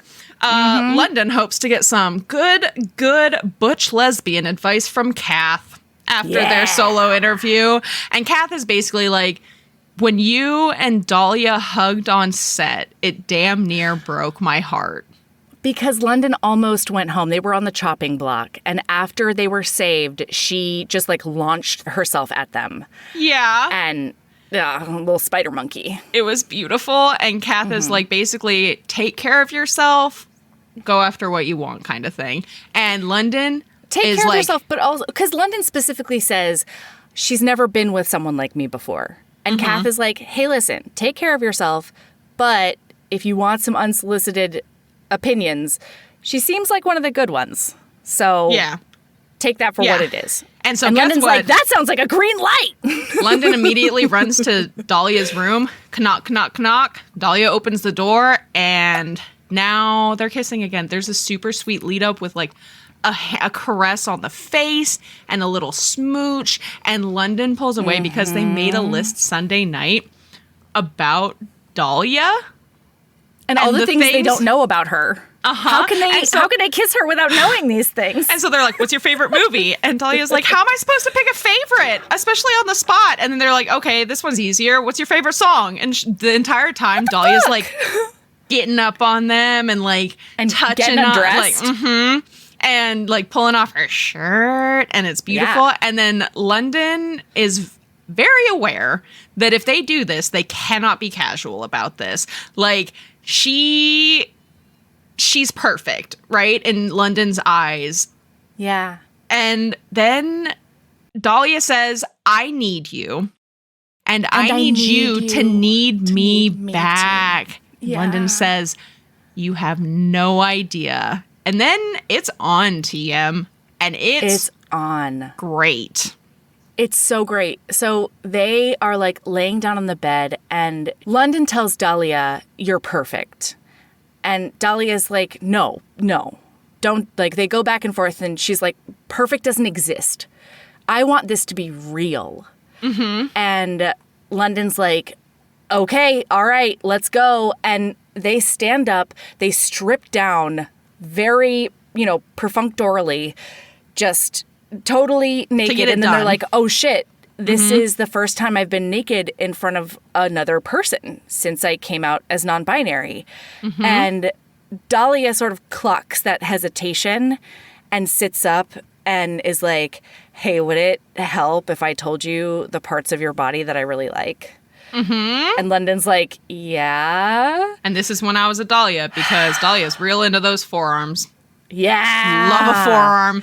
She's really into the freckles. She loves their tummy. And they're like, you mean my pooch? And she's like, oh, but it's just soft and lovely. And No. Specifically, this is when I was a Dahlia. Uh-huh. Because she was like, no, it's just so like sturdy and meaty and. Like, I thought that was about their hips. Yeah, but in general, it's like the whole torso area. Yeah. It was just really beautiful, and it breaks the spell of anxiety that London has fallen into, and it. Oh, God. Oh, and then. Tell us everything, Sabrina. So London starts like kissing down her body because she's naked, and London is like headed to oral. Mm-hmm. And Dahlia's like, no, come up and kiss me. I really want to kiss you. And London pops up and says, I was hoping to go down on you. Do you not like that? It's fine if you don't, of course. But they kiss the skin just under her earlobe. I am very good at it. And I was like, I love a cocky, like somebody who is confident in their sexual skills. I don't care what the sexual skill is. But like London is catnip to me. Anyway. London is absolutely your catnip. London then is delighted because they put their hand on her, like right on her clit immediately. And Dahlia's like, oh. And London's like, did I do something wrong? And they're like, no, but you got the exact right spot immediately. And London's like, I sure did. They rock her world. And Dahlia comes. And then this was the best. She's never touched anybody with these specific genitals, and she's nervous about it. Right? Yeah. And London she sees says, that. You were so good at that. What if I'm not good at touching you? And then London shows her. I love this. They put her hand where it needs to go, and then they show her how to touch them, and then they come also like a freight train, and then they snuggle up and fall asleep together. But also, like, right afterwards, they hold her hand on them for like a little bit longer than the orgasm lasts, and they have pressed their foreheads together. And the next morning when she wakes up, she's thinking about like what sex with David was like and like all the business. And this was sort of relatable because she was like, I mean, it must have been exciting at some point, but toward the end it was not great because of all of these other emotional issues. And David would like come and then pull away. And she loved the fact that London came and pulled her closer during it. Mm-hmm. God, it was just like so. I'm such a slut for that. Intimate. The connection was so palpable. Yeah. Yeah. So they wake up. They're running a little late. It's time to get on set. So they get on set, and because Barbara's gone, London gets moved to Dahlia's station. So now they're sharing a table. Also, that producer right before that is like, both of you have sex hair. You need to get to set on time. Thank you very much. There's she's nasty walking away, business like this every season. Yeah. And of course that makes Dahlia go, who on the other seasons? Yeah. Was it those two people? Oh, yeah. But those people were enemies. And were these enemies to lovers? That's when I was a Dahlia. If I knew that there'd been nasty business on the set every season, I would have red lines across my wall coming up with who it could possibly be. And the first thing she thinks is, I have to tell London about this. Yeah. So now Okay, what? Yes, tell me everything. So they're cooking, right? And this is going to be a oh long my God, quote. that's right. They're cooking, and she reaches up. So, like, contestants talk, they help each other, which felt very British Bake Off to me. You would never see that on an American cooking show. No. But they help each other, they taste each other's things, but usually it's them putting like their own spoon and then tasting it. She takes a little bit of her coulis, her raspberry coulis, which sounded delicious, and I want it so bad. I have no idea what a coulis is. I don't either. Fine. But the description of it sounded amazing. It was raspberry kind. And I fucking love raspberry. She feeds it to London instead, and as London is tasting it, yes, it had felt so natural to turn to London and ask for advice this way, to bring her spoon to their mouth. She had done it without thinking. A vision swarmed into her mind. Her and London in a kitchen, a real one, not an industrial-sized one on a Burbank TV set. She pictured London's eyes on her as she pounded out fresh pasta dough, flicking flour onto their nose, bringing her wooden spoon out of her sauce to their tongue again and again for their approval. They would eat the meal fresh, standing hip to hip by the kitchen island, while they drank wine straight from the bottle like they had done in the hotel courtyard that night. Dahlia would roll her eyes while London made fun of her Sauvignon Blanc, and she would call them pretentious for their overpriced Pinot Noir. There would be a window above the sink fogged from the boiling water, and London would nuzzle the back of her neck while she did the dishes, slightly tipsy, occasionally splashing soapy water over her shoulder at them. And after the dishes were done, London would push Dahlia up onto the counter, where she would hop happily, wrapping her arms around their neck and opening her legs, and then she gets cut off from her little fantasy because London responds and says, "I wouldn't change a thing." ... about the coulis. And because she's in like full, and then yes, they have a break on set. Yeah. And London shoves Dahlia up against a wall in an alcove and is all assertive and all sexy and is like, "I want to know what happened in your eyes when it went glassy, because I know for a fact that you weren't thinking about what you told me you were thinking about on, like, you couldn't tell me on stage." And she covers it up by saying that it had to do with food, which is not inaccurate. And then they're like, "What about food, though? I need more information than that." And she's like, "Well, you know, what we could do with food in bed." And they're into it. Sex. And guess what? They decide to go to Vaughn's after they're done filming that day. Everybody. And let me tell you, that was the end of the chapter, and I was so me too. angry already. Yeah. I started angry because I knew that we weren't going to get that fucking scene. It was going to be a reference. I was drafting a letter I would never send to Anita Kelly in my head. I was going to bitch and complain. I was going to message you and be like, "I'm so fucking angry that we didn't get the food scene." Guess what, listener? We get the food scene, and it is incredible. It's incredible. Yeah. It's incredible. And, like, we can't even go into it. You should just read the book. But, like, there's a nectarine involved. London is like, "Let's make a plan." And she's like, "Let's go by the seat of our pants." She's all giggly. And then, boy, they go down on her. It's hot. And it's wow. And then when they lay on their stomach. Yeah, well, she asks them, "What do you want?" And they lay on their stomach and they're like, "Just, you know, go to town on my back. Just give me a massage." I love not your average sex in a book. Same. It's so refreshing. This entire book is just incredible. So after they wake up in the morning, but then that does turn into sex. London coming. Yeah. Yes.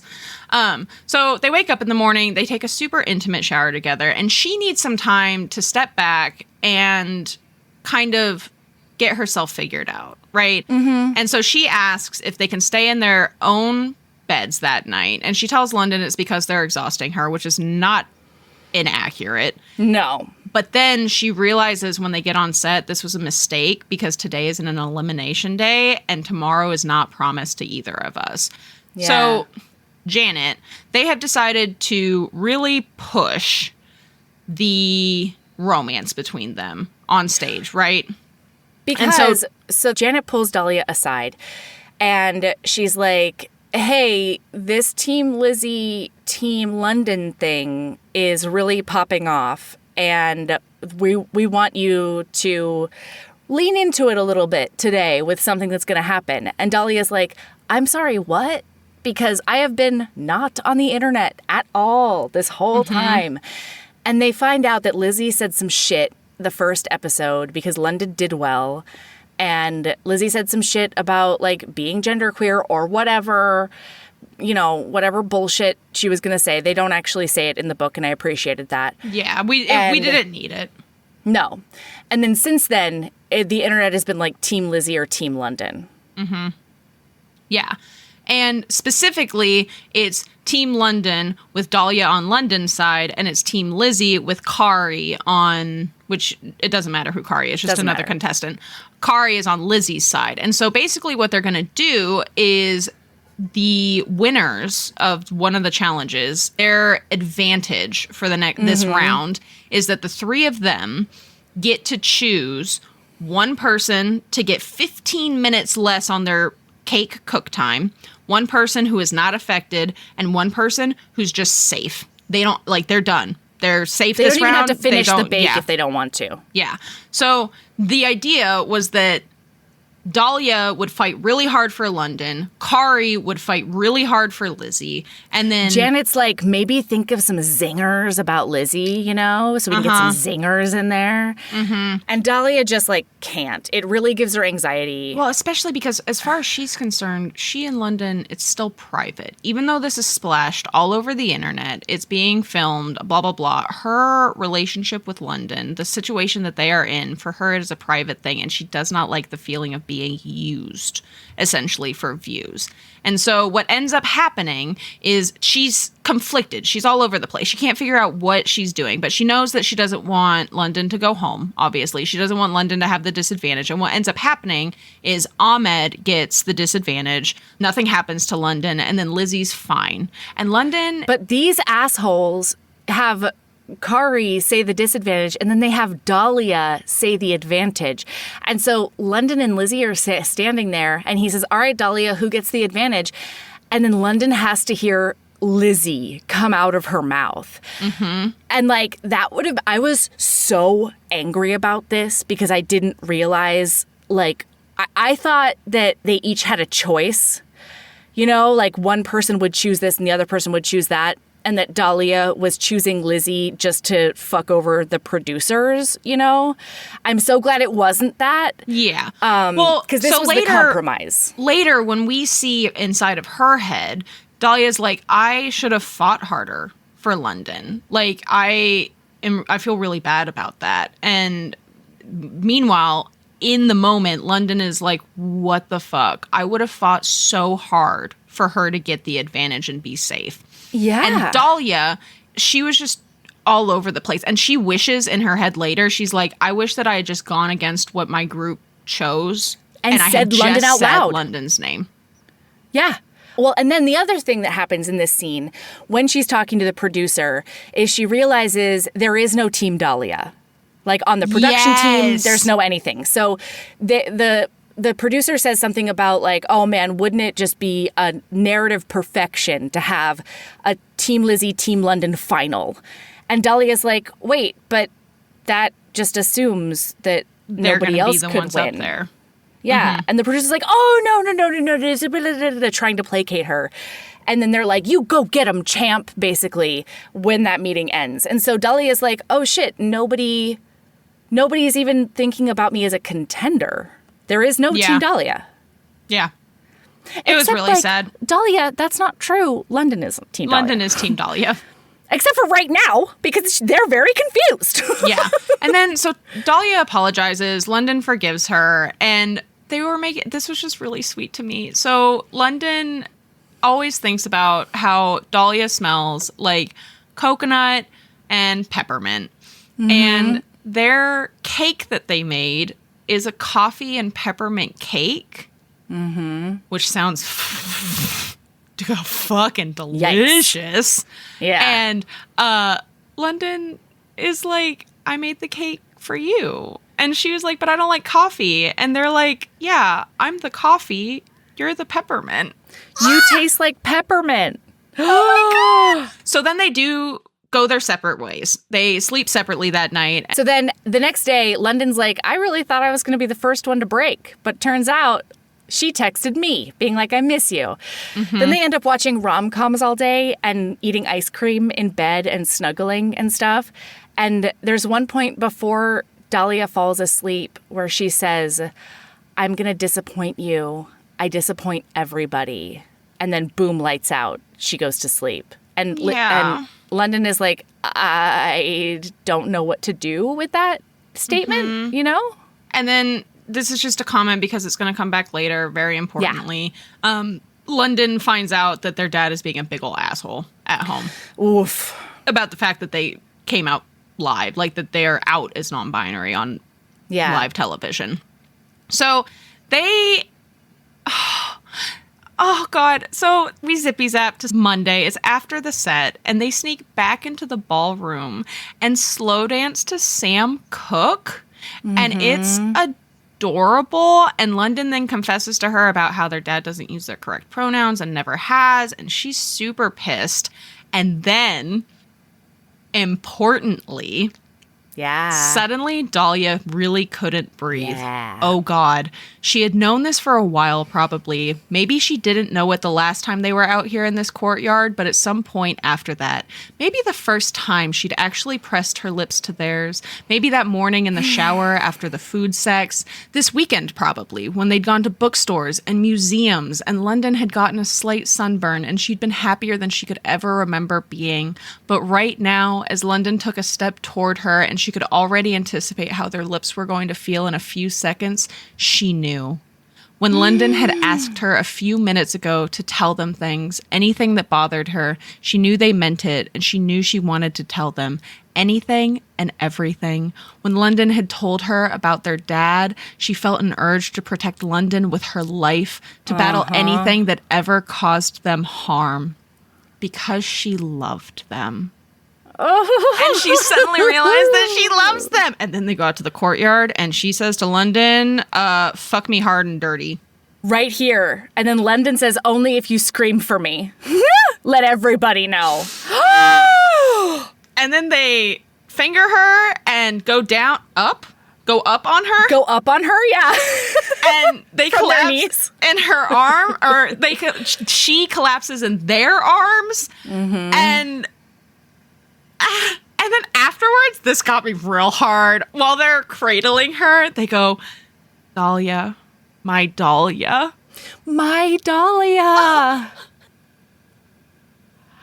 How dare.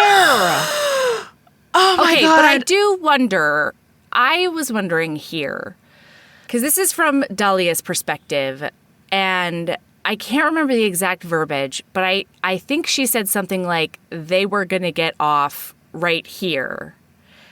And I didn't know if she was talking about them together, or because we don't see any reciprocation, and I didn't see London think they do reciprocate. Yeah, I don't think she reciprocates. Yeah.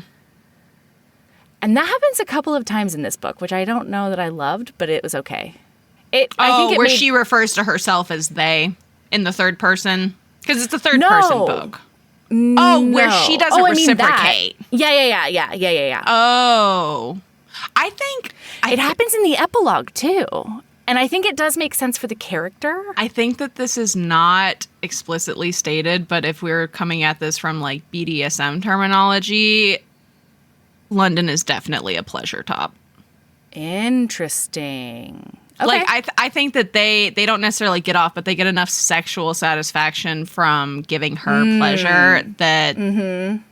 Because they say that. Like, yeah, because they get up at one point after a sex scene, and she's like, what about you? And they're like... That was enough for me. That was enough for me. It was after they woke her up with oral, by the way. Yeah, hot. So... It is an elimination day, and Dahlia makes this soup. She makes I think it was like a sweet potato and black bean soup or something like that. And the judges they don't like it. They're like, they hate it. This is a Pinterest mom recipe. And this is so late in the show that you really should be stepping it up. And which we need more sophistication. How many times have we seen that on a fucking food? They're like this show. Dish tastes fine, but it's ugly. Mm-hmm. And she gets eliminated. And I loved this part too because Dahlia thinks to herself, like, she thought that she would get eliminated on something she had no experience with or like was technically difficult because she's a self-taught YouTube cook, you know? But no, she got eliminated on something she loves. She loves this recipe. It's a comfort food for her. Yeah. And so it hits her extra hard and she just melts down. She does her exit interview, runs to her room. She doesn't want to see anybody, especially London. And then London shows up to her room being like, hey, what's going on? Like, are you okay? And she's packing and she's lashing out. And she's just like, I'm going home. And London's like, but you don't need to. And she's like, yeah, I do. They're getting me a flight tomorrow. And London's like, yeah, but just tell them you don't need the flight and stay with me until I leave. And she looks at London and she's like, you don't get it.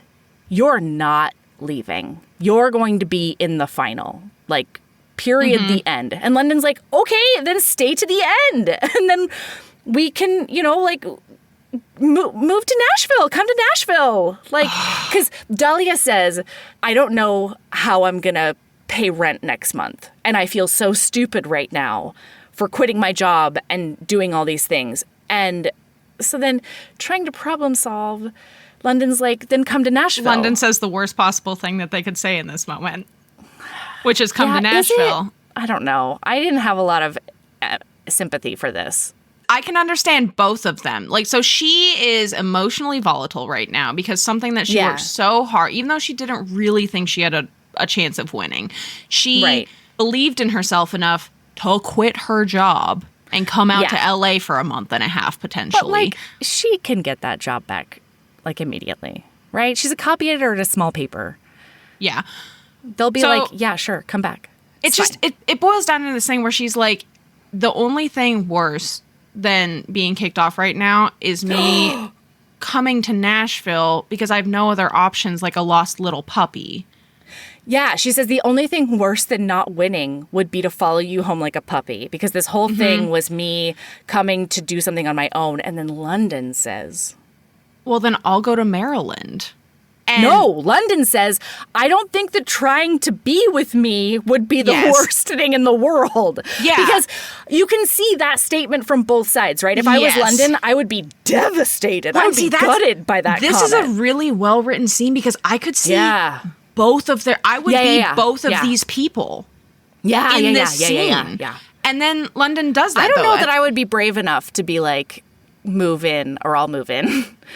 That's really brave of London to be like, stay or I'll go to Maryland. Because they haven't even talked about being together afterwards. All they've been talking about is like, until we get eliminated, essentially.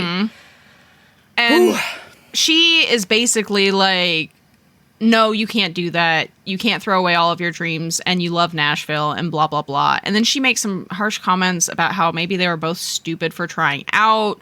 And then London gets pissed. London is demanding answers and is basically like, so what? This was a fucking fling to you? Because if it is, I'm fucking shocked. And she's just in a really messed up headspace. And she's because we're in her head for this. And she's thinking about how, like, they should have talked about this before and they never did. And right now she should be telling them how much she loves them. But all she can taste is her own bitter loss. And London is like, just wait for me. Be with me. And she's like, I need you to go. And they look at her and they say, well, that's a self-fulfilling prophecy. You disappointed me. And then they leave. And then she breaks down crying in her room alone. This scene was rough. It was so well written. We can kind of hop skip a little bit through because we're at the end of the book. So she gets back to Maryland. She misses London and she decides, because she doesn't really have any other options, she's going to move back home to Massachusetts to live with her dad for a little while. She starts packing. Yeah. she is packing, and we have a scene where London and Julie are talking, and they have a little heart-to-heart, and Julie is encouraging them about the final because it's official. It is London and Lizzie in the finale. But Julie also says, you shouldn't give up on Dahlia. Don't give up on her.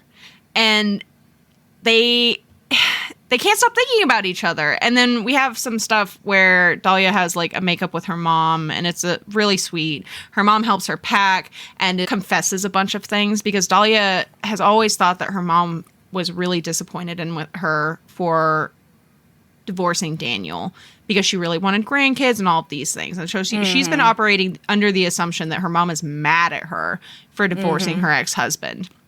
Turns out what it was surprise. Her mom is like, life has been nothing but surprises. And she has been she didn't want to get divorced from Dahlia's dad.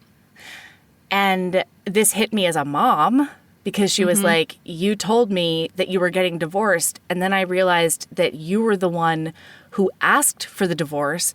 And so I'm beating myself up as a mom because we might not be friends, but like, I feel like we should have the relationship where you can come to me if something like a marriage is awful. You know, like I didn't know that you were suffering for that long. And like, what the fuck am I must be doing something wrong. And then also, I really admire the fact that you would make that tough decision because the decision was made for me, essentially. And that really hit me. Yeah. And then they're watching the third episode of Chef's Special, she and her mom. And confesses, she's like, I'm in love with that person right there. And their mom is like, well, then you should go after them. And then we zippy zap. Okay, this was insane. Dahlia loved it. It was insane.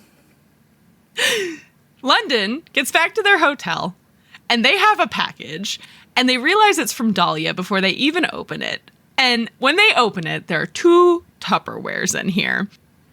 The first Tupperware that they open is unrefrigerated roasted Brussels sprouts with garlic, and it reeks. Roasted in butter. And in her note says, I know, I hope it doesn't smell too bad. I tried to tape the container shut really well, but I'm nervous. I couldn't afford refrigerated packaging.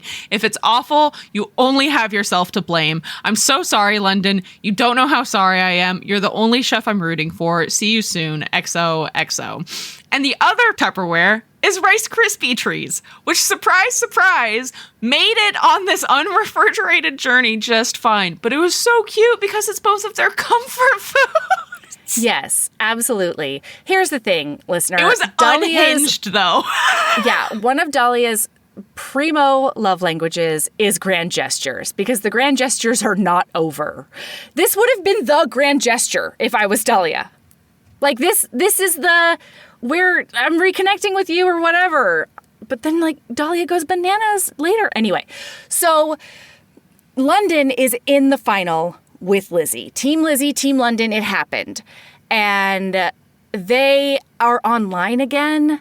And, like, there is this section, listener, where they're reading all of the messages that they're getting from, like, supporters and people who are grateful for what they're doing. And it's not only, like, a trans kid in rural Kentucky, but also, like, the one that really made me cry. The grandma? Yes. The grandma whose grandkid had to help them write the message. And she says, like, I'm just so proud of your generation, and I admire your generation so much because you teach me new things every day. And I think about all of the people from my generation who didn't feel like themselves their whole life and didn't think it was an option to feel otherwise. And it was beautiful. Anita Kelly. Yeah, so then the family comes to town. And I, Sabrina, the thing I was screaming in my head the whole time is, why the fuck is he here? The dad? Yeah, I have so many questions for that mom. Mm-hmm. The mom gets like treated real well. Everybody thinks the mom is like great. And I have several questions for her. So basically, long story short, they go to dinner and their dad gets a little drunk and then finally like leans forward and he says some ignorant shit, which just read the book. I don't feel like repeating it. Yeah. Says some ignorant shit. And London stands up for themselves and stands up for Dahlia. And then is like, I'm done. And stands up and I have a long day tomorrow and leaves. Yep. So love you all. Goodbye.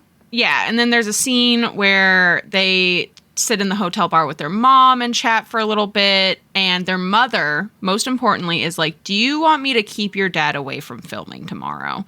And they're like, no, I want him there. I want him to see me win. Yeah. And she's like, okay, that's my beautiful London. But here's sorry. While they're having this conversation, listener, it's been 3 years that London has been out. It's been 3 years since they've told everyone their pronouns and told them the identity that they're comfortable with. And the dad is not playing ball at all, right? So the mom is talking to London and she's like, I just don't know what to do anymore. And she's like trying to explain to London, like it's hard for him to be wrong and like bloody blue, which again makes no sense to me because like your kids are not extensions of you. Mm-hmm. It doesn't reflect on you. Like, and it shouldn't. And if it does, like, why is that a bad thing? It's like, I'm baffled by this dad. Yeah. Anyway. But so then she says, I don't know what to do anymore. And London says, wait, are you going to get a divorce because of me?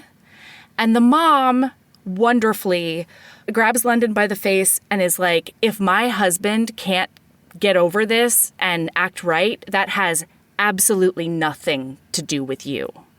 This is not a him about problem. You at all. Right. My question is, how the fuck are you still with him 3 years later? How the fuck does he think it's okay to talk to your kid like that in front of you?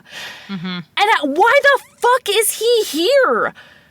Mm-hmm. I would have been like, you please get plane tickets for me and my 3 daughters. And then I would have looked at him and I would have said, oh, no, they don't have enough plane tickets for you. Like, what is happening right now that this dad thinks it's okay to just, like, keep on going the way he's going? So, what? I fucking love this because London is fucking done. So we zippy zap. It's the next morning. I love this. It's the time for all of this. They are nervous as hell, but they're also like, they can't wait for Dahlia to show up. And then she does walk in with their family and they are dumbstruck at how hot she is in her poofy little skirt and her Converse and her shirt. And they're like, oh my God, Dahlia. But then they ask Janet to pull their father back there for just a second. Yeah. And so their dad comes back and London says, Dad, you start using my pronouns or else I'm done. You don't see me anymore. Their dad frowned, let out a small disbelieving huff. Now, London, I don't come over for Sunday suppers. London continued. You won't be allowed in my apartment. I won't see you at special occasions. I know we live in the same town and we might run into each other occasionally, but you've had 3 years, Dad, and every single time you use the wrong pronoun, what I hear is that even though I feel better about myself than I have my whole entire life, you don't respect me. You don't see me. Sometimes it feels like you don't love me. And yes, people slip up with pronouns all the time. It's natural to make mistakes, but every time you misgender me, it's purposeful and it fucking hurts.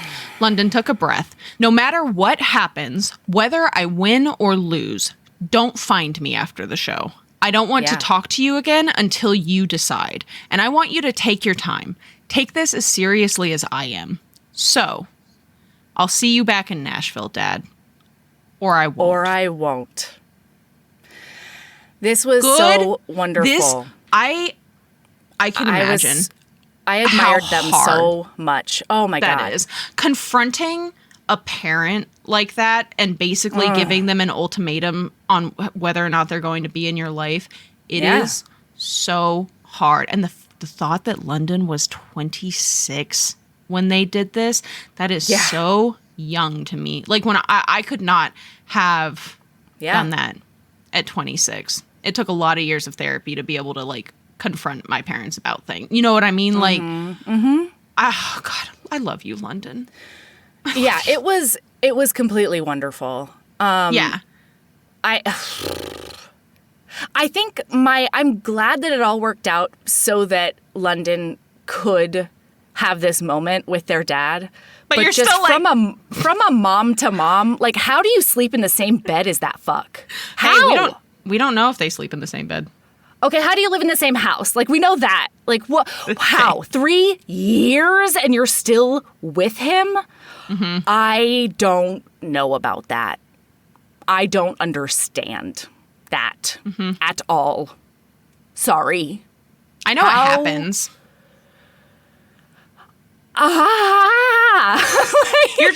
You're just built different. Oh, stop Melody. It. No, I'm not special. I'm not special as a mom. No, but the fact that you would end a marriage over something like that, that is a special thing to you. Not a lot of people would do. A lot of people would just that's fundamental. Let it slide by. Mm-hmm. Like, and once you're gonna treat my child like that, I don't give a fuck that they're your child too. You're not doing that to my. It's hilarious. I'm wearing a Mama Bear shirt today. I did not mean to. Mama Bear, indeed. So, like, my head was on fire during this section. Is it too late for you to adopt me, Melanie? You want me to be your second mom? Yeah. Yeah, although I need your wisdom too much. I don't know how I feel about some of the conversations that we have on /off podcast. Having that conversation with my second mom, you know? I mean, who knows? You know? Also, like, to be quite frank, you're not special. I did ask the Canadian contingent of our mutual friends if they were willing to adopt me as well yesterday. Literally yesterday, because we were talking about healthcare. Yeah. I would be a great deal to be adopted, right? Truly. You want to know why? Yeah. I can buy my own house. I don't have to live with you. I'll buy my own house. I'll take care of myself. I just want to be adopted for socialized healthcare. You're self-sufficient. I don't see a problem with this. Right. So it anyway, just seems natural.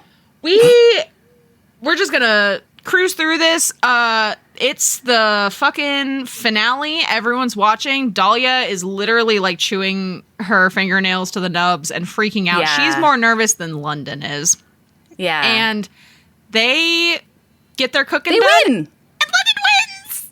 They win. And Lizzie stomps off like a sore losing bitch. Mm-hmm. And it's incredible. And Kat and Barbara keep on being like, don't you want to go up there? Shouldn't you go up there? And it's clear that London's looking for her. What?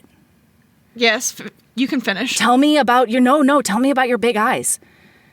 I forgot to mention this. I loved this part of the book. We didn't comment on it when it first came up, and I forgot to mention it at the thing. I fucking loved this because this was such great representation in a book because London is non-binary and generally mask presenting. Right. By the way, for listeners who don't know, just a little, like if you don't already know, mask, it's MASC, and it basically means masculine presenting. Right. And then femme presenting is more feminine. Yes. And it's exactly what you are probably guessing. It just means like what you generally stereotypically think of as what a man would wear, like according to like gender binary, what a man would wear. That's more mask presenting. And then what you think of as like the stereotypical woman would wear. That's femme presenting. But it is not a fucking binary. So London is typically mask presenting, but occasionally Julie does their makeup to the point where they actually brought their makeup with them to this, even though they haven't used it. But for the finale, Julie does their makeup. Yeah, and there's like a whole hair and makeup team, and that's been available the whole time, but they're like, no, they don't do it right. Like, I don't look right when they do it, and they're not touching my hair, and like, whatever. And so Julie does their makeup, and they've got like green eyeshadow on, and a little bit of mascara. And mascara. Oh, hot. It just made me... Oh my God. And Dahlia's in the audience being like, are they wearing makeup? Like... That's so hot. Oh my God. It just made me so happy because I do find, and I don't have a problem with this because there's plenty of mask presenting people who refuse to wear makeup. There are plenty of femme presenting people who refuse to be seen without makeup. That's all fine.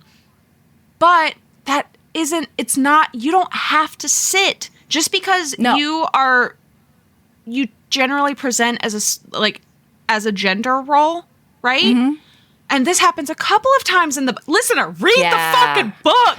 The book's great. It's so beautiful. And that just made me so happy. And I just needed to comment on that real quick. Yeah. So Dahlia disappears. She does not go down to them. She just fucks off into the twilight. Hours later, London's sister, Julie, grabs them in the bar. And they're like, oh, you're needed at set. You gotta come with me. And London's like, what? This is fucked. But then they realize that Julie's probably up to something. And they figure out that it's something about Dahlia. Dahlia's doing something.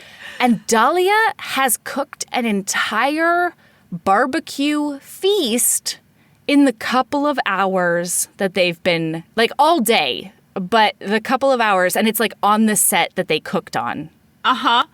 When London walks in... and onto set, there's a dollar store congratulations banner strung across the judges' table. And Dahlia turns around. She's got flour all over her. Her hair's a wreck. Her little nest of hair has flopped to a side. She's white-knuckling her shirt. Like, she's so nervous. And they go up to the judges' table. They're eating at the judges' table. And she made barbecue for Linda with all of their favorite sides. And she's like, it's probably not the best barbecue. And they're like, this is the best barbecue. You have all of my favorite sides. Yeah. And then she has a bottle of white wine and a bottle of red wine for them. And London's like, you should really be drinking beer with barbecue. And she's like, how would I know that? I've never seen you drink beer, London. Yeah, I don't know what kind of beer you like. And she apologizes. And London's like, the Rice Krispie treats were the apology. Thank you, London. Thank you. And she's like, this is over the top. Did the package smell bad? And London's like, so bad. Oh my God. Like hellfire. And then they apologize to her. And she's like, no, don't apologize to me. And then London's like, what about we're just two very sorry people eating barbecue together? And then they eat a little bit. Stop making out. And like the timer goes off for a sweet potato pie. And London's like, no, there's no way you also made my favorite pie. And she was like, Julie was really a great resource. And they they're making out still. But then Dahlia looks at them and she's like, listen, hey, I really don't want to have spent 4 hours on this and have us not eat it. So because then I'll cry. Right. Can we go eat this, please? And then, listener, it's epilogue times. They're together foreversies. They're in love. She's in Nashville. It's 3 months later. They started their nonprofit called Camp Cookout. It's a summer camp for queer kids to go learn to cook. And it's beautiful. It's great. And then the very last line of the book is her going to cook something. Because what she did is she has a part-time job at a university. And this was just so, I loved this because this is a great example of something that it comes up a little bit in the book. And so we know about it. And then it's brought to fruition in the epilogue, which is exactly what I want an epilogue to do. Tie up all those little loose ends. London has followed their dream because they don't want to be a chef. They're an audio engineer and they want, can we get a London? They work on podcasts. That's what I want a London. Listen, that's the goal. That's the goal.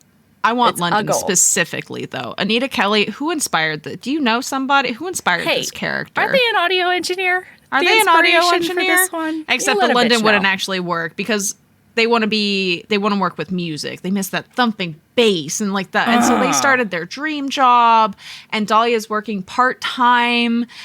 While also being a food critic in the local paper and a content creator on YouTube. Uh-huh. And she makes like Pinterest mom recipes. Yes. Because they're delicious. And then the book ends. At the very end, she's getting stuff out to make a video. And then she's like, oh, I just need one more thing. And then she digs in the back of the fridge and pulls out an onion. I just got chills.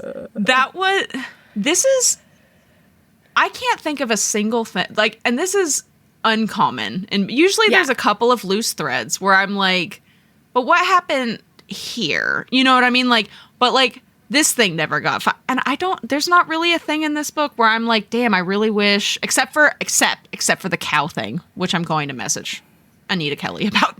Yeah. And like but that was purposeful. Novella wouldn't go amiss. And see, that's the thing is I suspect that all of these characters that we're in love with, you know what I mean? Like I want a Kath novella, but like I don't think it was missing from this book. Yes. It would just be an amazing bonus. Exactly. Yeah. Listener, this book was great. This is a long-ass episode. And no regrets. It was so good. I loved this book. And I listened to it twice yesterday while gardening all day. And Melody, when you told me that last fucking night, listener, Melody and I talked Monday morning, and I was like halfway through the book at this point. I asked Melody Monday morning, have you started book? The answer is no. Then we talked on the phone last night, Tuesday night, and I was like, have you finished book? And Melody said, I've listened to it twice. And I read it twice, I said. In my head, I was like, oh, that makes sense. She listened once on Monday and once today. No, listener. Melody listened to book twice in a row yesterday. Yeah, I did. No regrets. It was amazing. What a great day I had.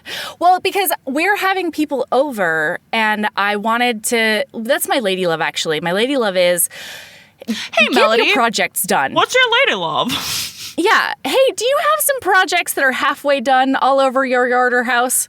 Get a couple of those done. You'll feel great about it afterwards. Have you had a fern sitting in a planter on a deck that you needed to divide and put into a shade bed? Wow, has that fern been sitting there for like 2 months and is maybe close to getting crispy? Fucking cut that shit up and put it in that shade bed. You will feel so much better afterwards. It'll look so good.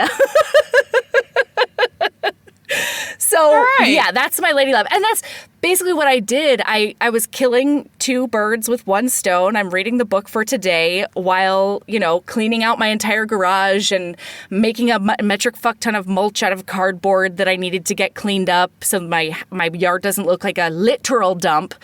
And got some things planted. Like, I mowed the lawn completely and, I weed whacked. I did all this shit while reading book twice, and it was incredible. What a great day.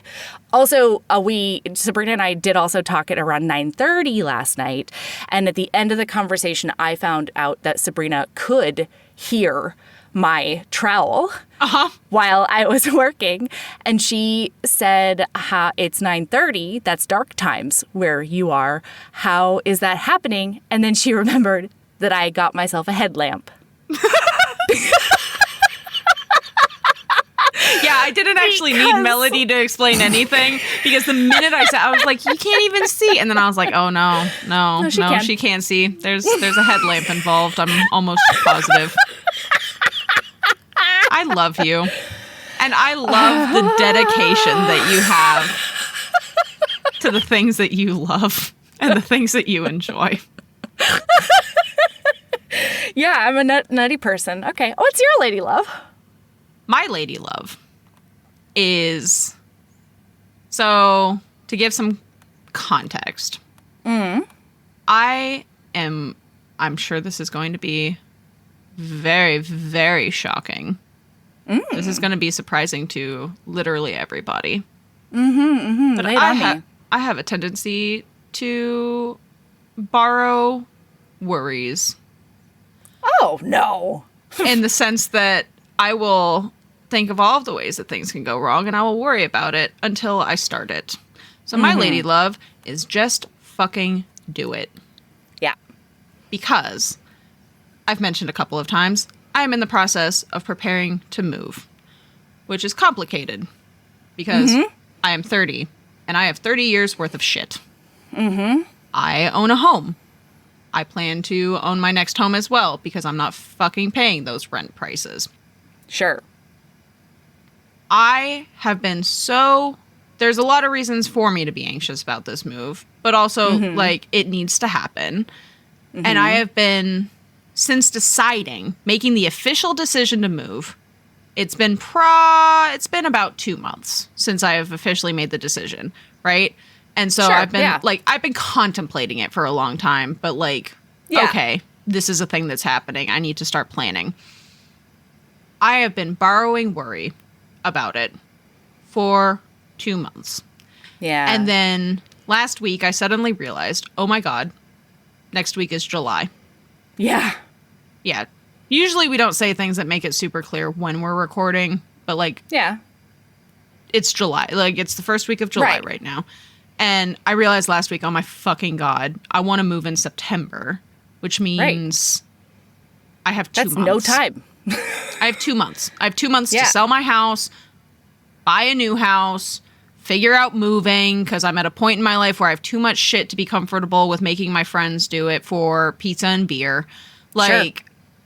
And so last week I just started and all of the worry is gone because I'm doing the thing. Yeah. Right? It is in motion. You've got big things checked off your list. Yep. I figured out my moving company. I have my realtor for the city I'm moving to. This week I meet with the realtor for my house that I live in currently. I've talked to a mortgage broker, and that's all. I've been given the go-ahead for my budget. Yesterday, I figured out my down payment situation because since this is happening so quickly, if my house doesn't sell before I buy a house, I need to figure out my down payment, which those aren't cheap. Sure. Which if I'd had a year to plan for it, not a problem. 3 months? That's rough. But I got that figured out yesterday. I have a plan for packing. I'm just not worried about it anymore because I'm doing it. You know what I mean? I was borrowing worry. Oh my God, how am I going to do this? How am I going to do that? And then, so that's my lady love. If you're worried about the thing, and I'm so bad at this, I'm such a procrastinator. I'm definitely one of those ADHD people where I'll just not do the thing until it's the last minute. Yeah. But I knew I couldn't do that with this move. Of course. And I'm really proud of you for just tackling it because it's true. Big projects like that, I feel before you start, it feels like you're contemplating wrestling an alligator. Uh-huh. And then once you start it, you're like, oh, it's just an iguana. I can wrestle that thing into a tank. Sure. I can do that. Come here, gecko. This is one of those little green lizards that you see crawling up your house wall occasionally. Actually, I couldn't wrestle that thing because I can't catch that thing. But it's really fast, yeah. The point stands. Yeah. I get what you're saying. Yeah. I meant a lethargic gecko, you know. Yeah. This one's, it's asleep. It's asleep. Melody, I can't believe that I didn't mention this during banter. I have to tell you about it now. What? Melody, the other night, we're talking about wrestling. Wrestling alligators. Aminals.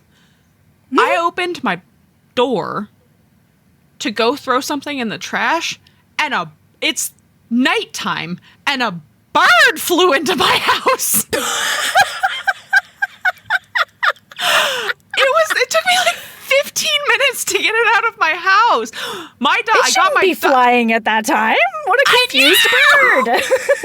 Bird, what are you doing? Oh my God. Yeah, I guess that's why. It's not long enough to be banter, but I just had to tell you. I had to wrestle a bird out of my house. That's wild. All right. Keep being a badass and love yourself as much as you love that good butch lesbian advice. Ooh, yeah, absolutely. That's wisdom right there. It sure is.